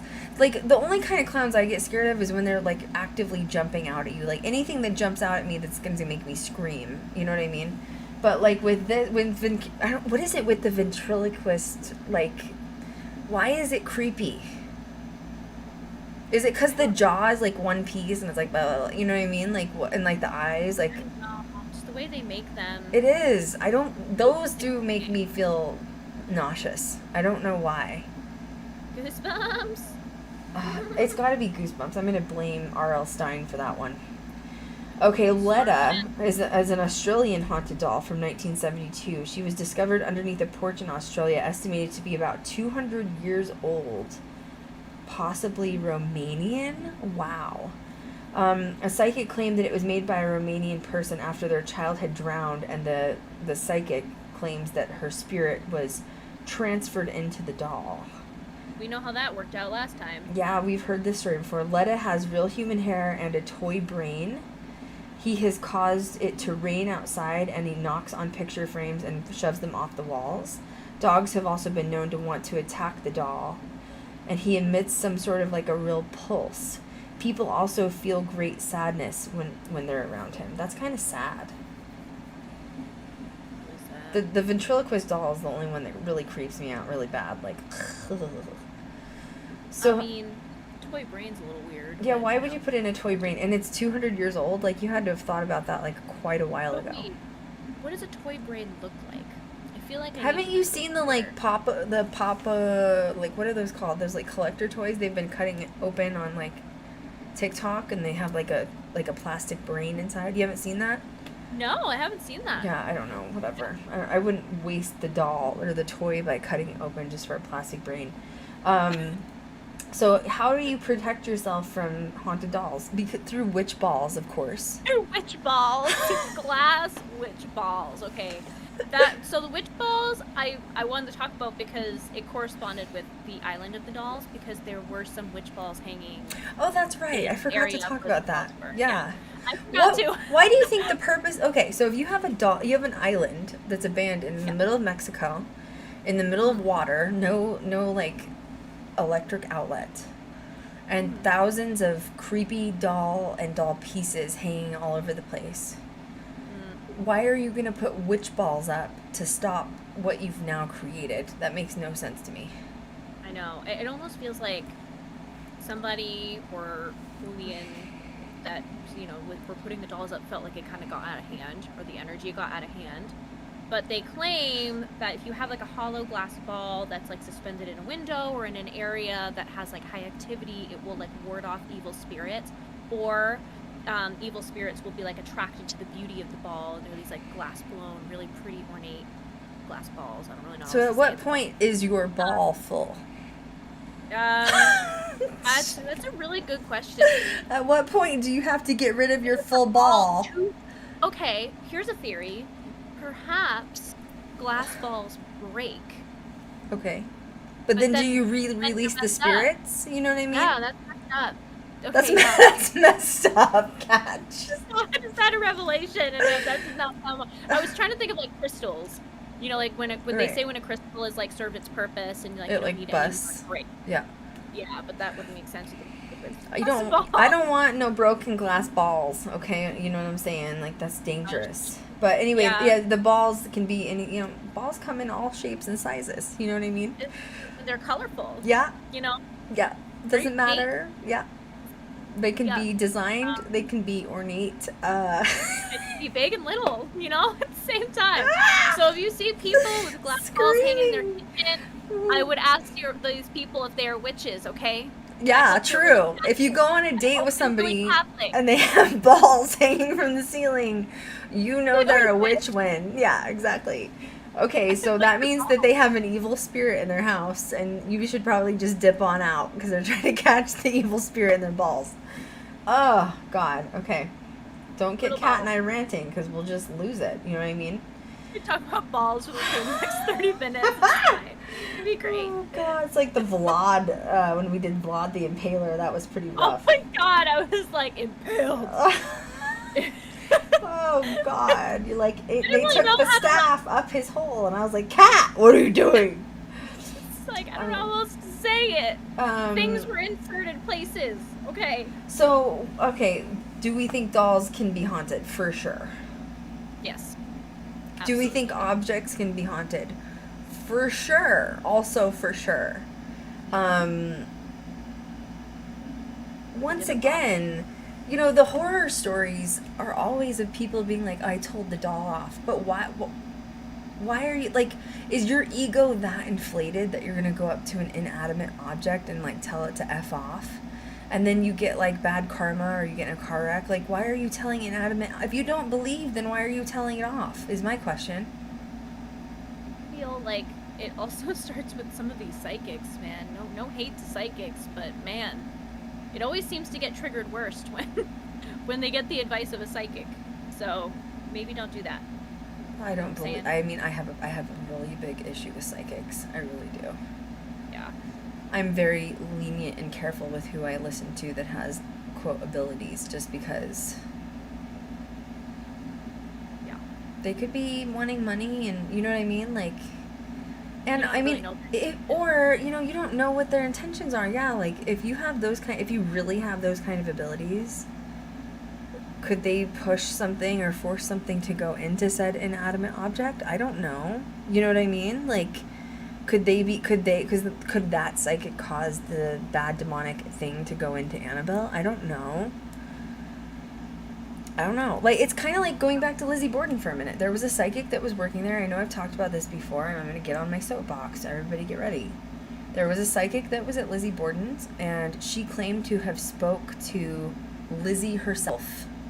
Which, by the way, there has been no evidentiary proof that Lizzie's still there.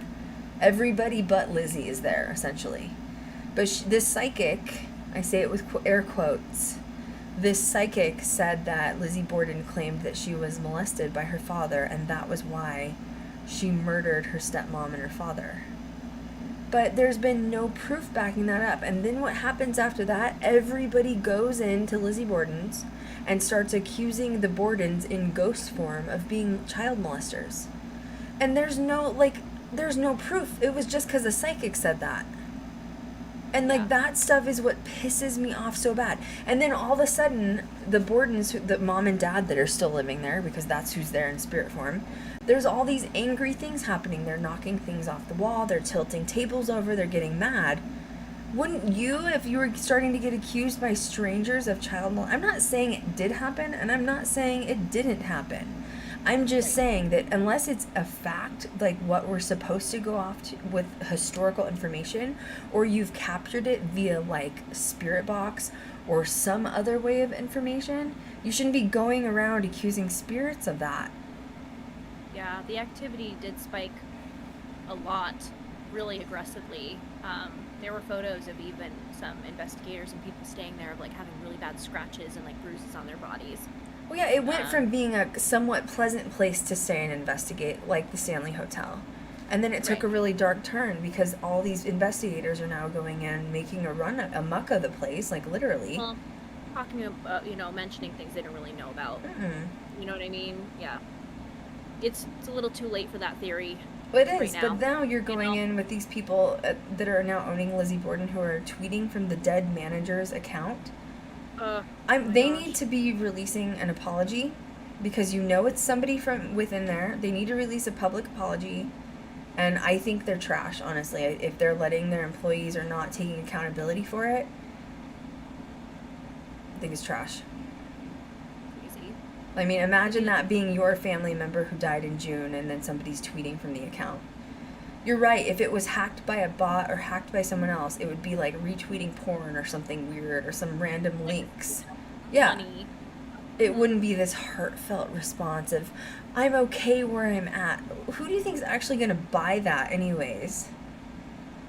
It's messed up. It is. Some sick, twisted person. The only good thing with social media now and just like with the internet in general is you can trace everything. Yep. So Amen. hopefully, whoever it is, you could be traced back to whoever the heck it was. because And that's karma always repays its debts, you know? always, yep. If you put out Can't good in the forget. world, you'll get good back. And if you put out evil intent, that will also come back. True. Very true. So, that's all the tea I have. Tea. I feel like Kat and I are the only two that spill the tea. Elfie's like, I don't want to spill the tea. I'm like, okay, I'll do it with Kat. It's fine. Oh, Random. happy go. happy late birthday to Elfie too. Her birthday was last week. Happy late birthday. Go ahead. So dolls as tech equipment. I didn't Oh. even know that doll was a thing. I just want to mention. one Wait, of wait, them. what? Wait, what? Okay, dolls There's- as tech equipment. Oh, yes, it is. Yeah. So we have the EMF bear, Boo Buddy, which is pretty much an EMF bear, which is a different name. They have a Daisy Trigger doll. I think Boo Bear has Oh. like an ovulus in it, where the EMF bear we own the EMF bear, but I don't have Boo Yes. Buddy. Yeah. I think the Boo Bear, all it is it has an ovulus in it, so it's just, but it's like a $400 teddy bear with an ovulus. It's like, okay. It's weird. But if you scroll down in the notes, Krystal, look at Daisy. Daisy. You mean the Daisy- doll? Yeah, Who put that picture? I did. I needed you to see a visual, okay? Let me Because this just, doll. I'm gonna share this with everybody, okay? Please do, because this doll is whack. Like, So who is Daisy? Because she's gonna give me nightmares. no, but literally someone created that. Like, you can buy this doll. Oh, this is an EMF doll? Yeah, look That's at horrifying. That's demonic. it. Isn't it? Yeah, whoever. Literally. Yeah, that's a mistake. And I bet you Like- they're charging like $800 for it too. Probably. I went on the website, so I have to send it to you later. It's How much hilarious. was it? Expensive. Wait, what is it called? Wait. Okay. Daisy Wait. the Trigger doll? Trigger doll.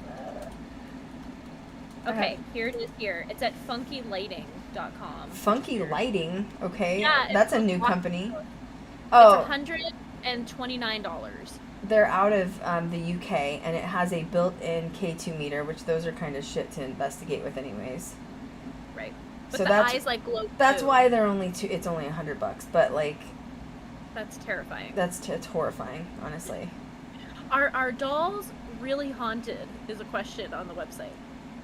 This is Daisy. She comes with an electrostatic sensor. When Daisy's activated, is displayed via Bluetooth lit eyes. Yeah, that's horrible, whoever decided that. She also has a K2 style EMF circuit built right into her on her chest area. The sensor also triggers a sound buzzer when activated. The eyes feature a glow in the dark coating, which leaves a lasting glow after each trigger. That's who's writing your descriptions? I mean, props to them. Oh my God. I mean, they're very descriptive. You know what I'm saying? The activation has to take place in a dark environment. Power God, is no- then supplied with a 9-volt battery on the underside of the sitting doll. The EMF circuit can be turned on and off via a hidden button. Oh my God. The doll has a flexible wire antenna coming out of her head. Holy shit. My God. Yeah. This is an electrostatic sensor antenna which should be handled with care and not overly bent or crushed at its exit point. Oh, it's a porcelain doll. That's dangerous. If it falls over, it's going to break. There goes the $150. Darn, you have to buy a new one. That's exactly what they want. Crazy. They have 4 different angles of her. Look at that. Look at the third angle. Oh, there is. Your feet. Ooh. Well, her dress looks like it's a little ripped. We should link this. Hang on. I'm going to link this in the chat, you guys. Ugh, cat. We're going to link this everywhere because this is hilarious. What Okay, an- I'm linking it on YouTube and Twitch, y'all. Okay. I'm just saying. Oh my God. Created by hand. Our haunted dolls are first totally deconstructed to base components. They are theatrically aged, painted, and then distressed. Theatrically aged.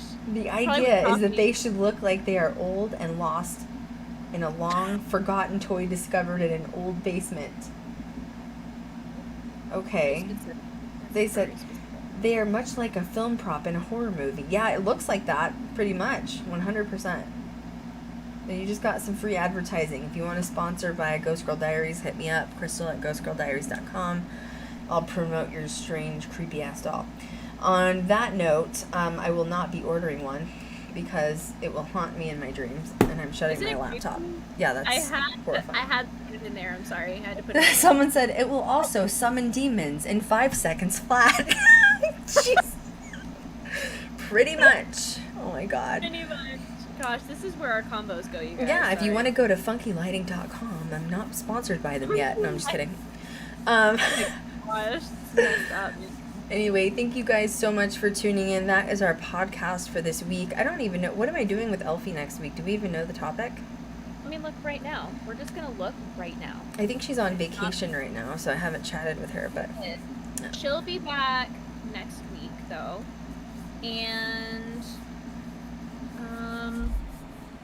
where am I? What's happening? It's probably... Oh, Mothman. I'm pretty sure it's Mothman. Oh, Mothman. That is correct. You're correct. That is going to be a good one because she's been to Mothman's encampment, okay? Like, you guys are getting behind the scenes, like, paranormal state chat that, like, she's never talked about before. And that is the shit I love. You know what? I had a question on my, like, final note. Krystal's final thoughts. We'll call it Krystal's final thoughts. It's a witchy corner with Krystal, okay? I had a message from somebody on social media, and I thought it was really good. And they said, how did you get EILFIE involved with Ghost Girl Diaries? And I didn't want to respond because I thought it would be a really cool story to share. It's really short. So when I first started Ghost Girl Diaries, like literally like 10 years ago, I remember I was a huge fan of Paranormal State. And at the time I had a co-owner, and I remember looking over at my co-owner, and I was like, he was like, you should think about like what you want to visualize for Ghost Girl Diaries. And this was like even before I started YouTube. And he was like, you should get, like, inspiration from other shows or whatever. So I remember watching Paranormal State. And I'd seen it before. But I looked at him and I was like, I'm going to be working with EILFIE from Paranormal State. And he was like, what? Like, what? Like, what's EILFIE from, like, let me know how that works. You know what I mean? Yep. And, I was like, I'm telling you, someday I'm going to work with EILFIE. I just know it. It was probably past life connection thing. You know what I mean? Like, when you just know, you know, type of thing. Same with, like, Cat and I are, like, old past life shit we've been through, you know? So many things in Cat and my life have, like, correlated. It's really creepy. So, we're, like, sisters from another mister, you know what I'm saying? So, anyway, about 5 years ago, I found out through the grapevine of, like, friends and, like, producers that EILFIE was a fan of Ghost Girl Diaries. So at this point, like, I'd already been working for, like, 5 years doing, like, YouTube, blah, blah, and, like, and I was like, what? Like, what? Shut up. You know, it's like, I was totally, like, fanning out. You know, like, no way. Like, EILFIE knows me. Like, because there were some other people that had messaged me. Sergey had messaged me. Sergey, is that how you pronounce his name? From Paranormal State 2, and some other people. Anyway, found out EILFIE was a fan. So then one day out of the blue, I got a notification that EILFIE was following me on Instagram. I had a lucid moment. I went into like a sheer state of panic. I was like, oh my god, what am I gonna do? And I was like just freaking out, you know what I mean? And like I wasn't gonna, like, I'd already been following her, but I wasn't gonna say anything. I was just like, just be chill, like, just be chill, you know what I mean? Like, and like it was so bad. I was like, I was out of my body. It was so bad. And then, like, a couple weeks went by, and EILFIE messaged me on Instagram. And I was, like, panicking. I was like, oh, my God. I think I even, like, didn't message her back for, like, a week because I was, like, scared to say the wrong thing. Like, literally. I was like, what's wrong with you, Krystal? My God, get a grip. Get it together. And, every day. I know. So I messaged her back, and she was like, dude, like, love the female empowerment shit. Like, you know what I mean?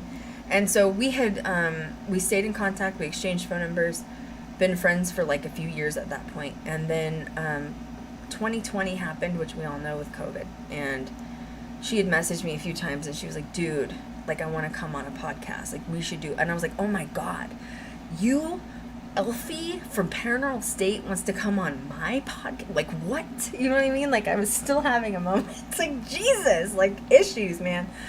And we couldn't get together. And then in January, or maybe it was December of last year, like literally just this past one, I messaged her and I was like, dude, let's just like do the thing. Like, we keep saying we're gonna do it, like, let's just do the thing. And she's amazing. Like I don't know if I manifested that, but like you love Elf. Like, we're like the same person times 3. So true. Like, we all just like vibe really well. It's amazing. Really, yeah, like perfect. She's amazing. Yeah. Elfie's the shit. She's the poo. We love you, Elfie. Yeah, we love her. And you know, Kat's obviously the poo too. She's amazing too. And Aww, yeah, we're in this together. You like what you do, right? Do you like being here? I love it. You're not. You mean you're not miserable? You know what I mean? No, I miss Vegas so much too. Yeah. I miss it so much. Well, soon. Panini needs to go away. You know what I'm saying? Yeah, I know. Whatever. We're just gonna have to deal with it. Just have to work It's around true. it. We're still doing the thing, and proud of that. Yeah. Proud of that. I'm proud of my crew. We've won I love 4 film festivals. So haters, that's what I think. Yay! Yeah. So really, hard work always pays off in the end. Yeah, I'm proud of everybody. So thank you. And last thing I want to say is thank you to our fans, because we wouldn't be here without you. We just had another phenomenal blowout month. We had 2,500 downloads in 1 month on our podcast. That's across all of our. We're on literally Pandora, everywhere. Literally iHeartRadio, Spotify, iTunes. We're literally everywhere. But we had a phenomenal month. It just keeps getting better, which is why I'm gonna try to keep pushing TikTok even more. And just, thank you guys for your support this whole time, because it's just getting better and better. And like, we love you guys and we appreciate you guys so much. Schedule coming up. Mothman's going to be good, and I think one more stream after that's going to be good. There's a possibility after the next 2 weeks that I might be going MIA again. And that's just because work. So keep staying up to date on TikTok, because our TikTok's going awesome. Follow us on social media. Make sure you download our podcast. And thank you guys. We appreciate you so much for supporting us all these years. And as always, we will catch you guys next time. Bye, guys.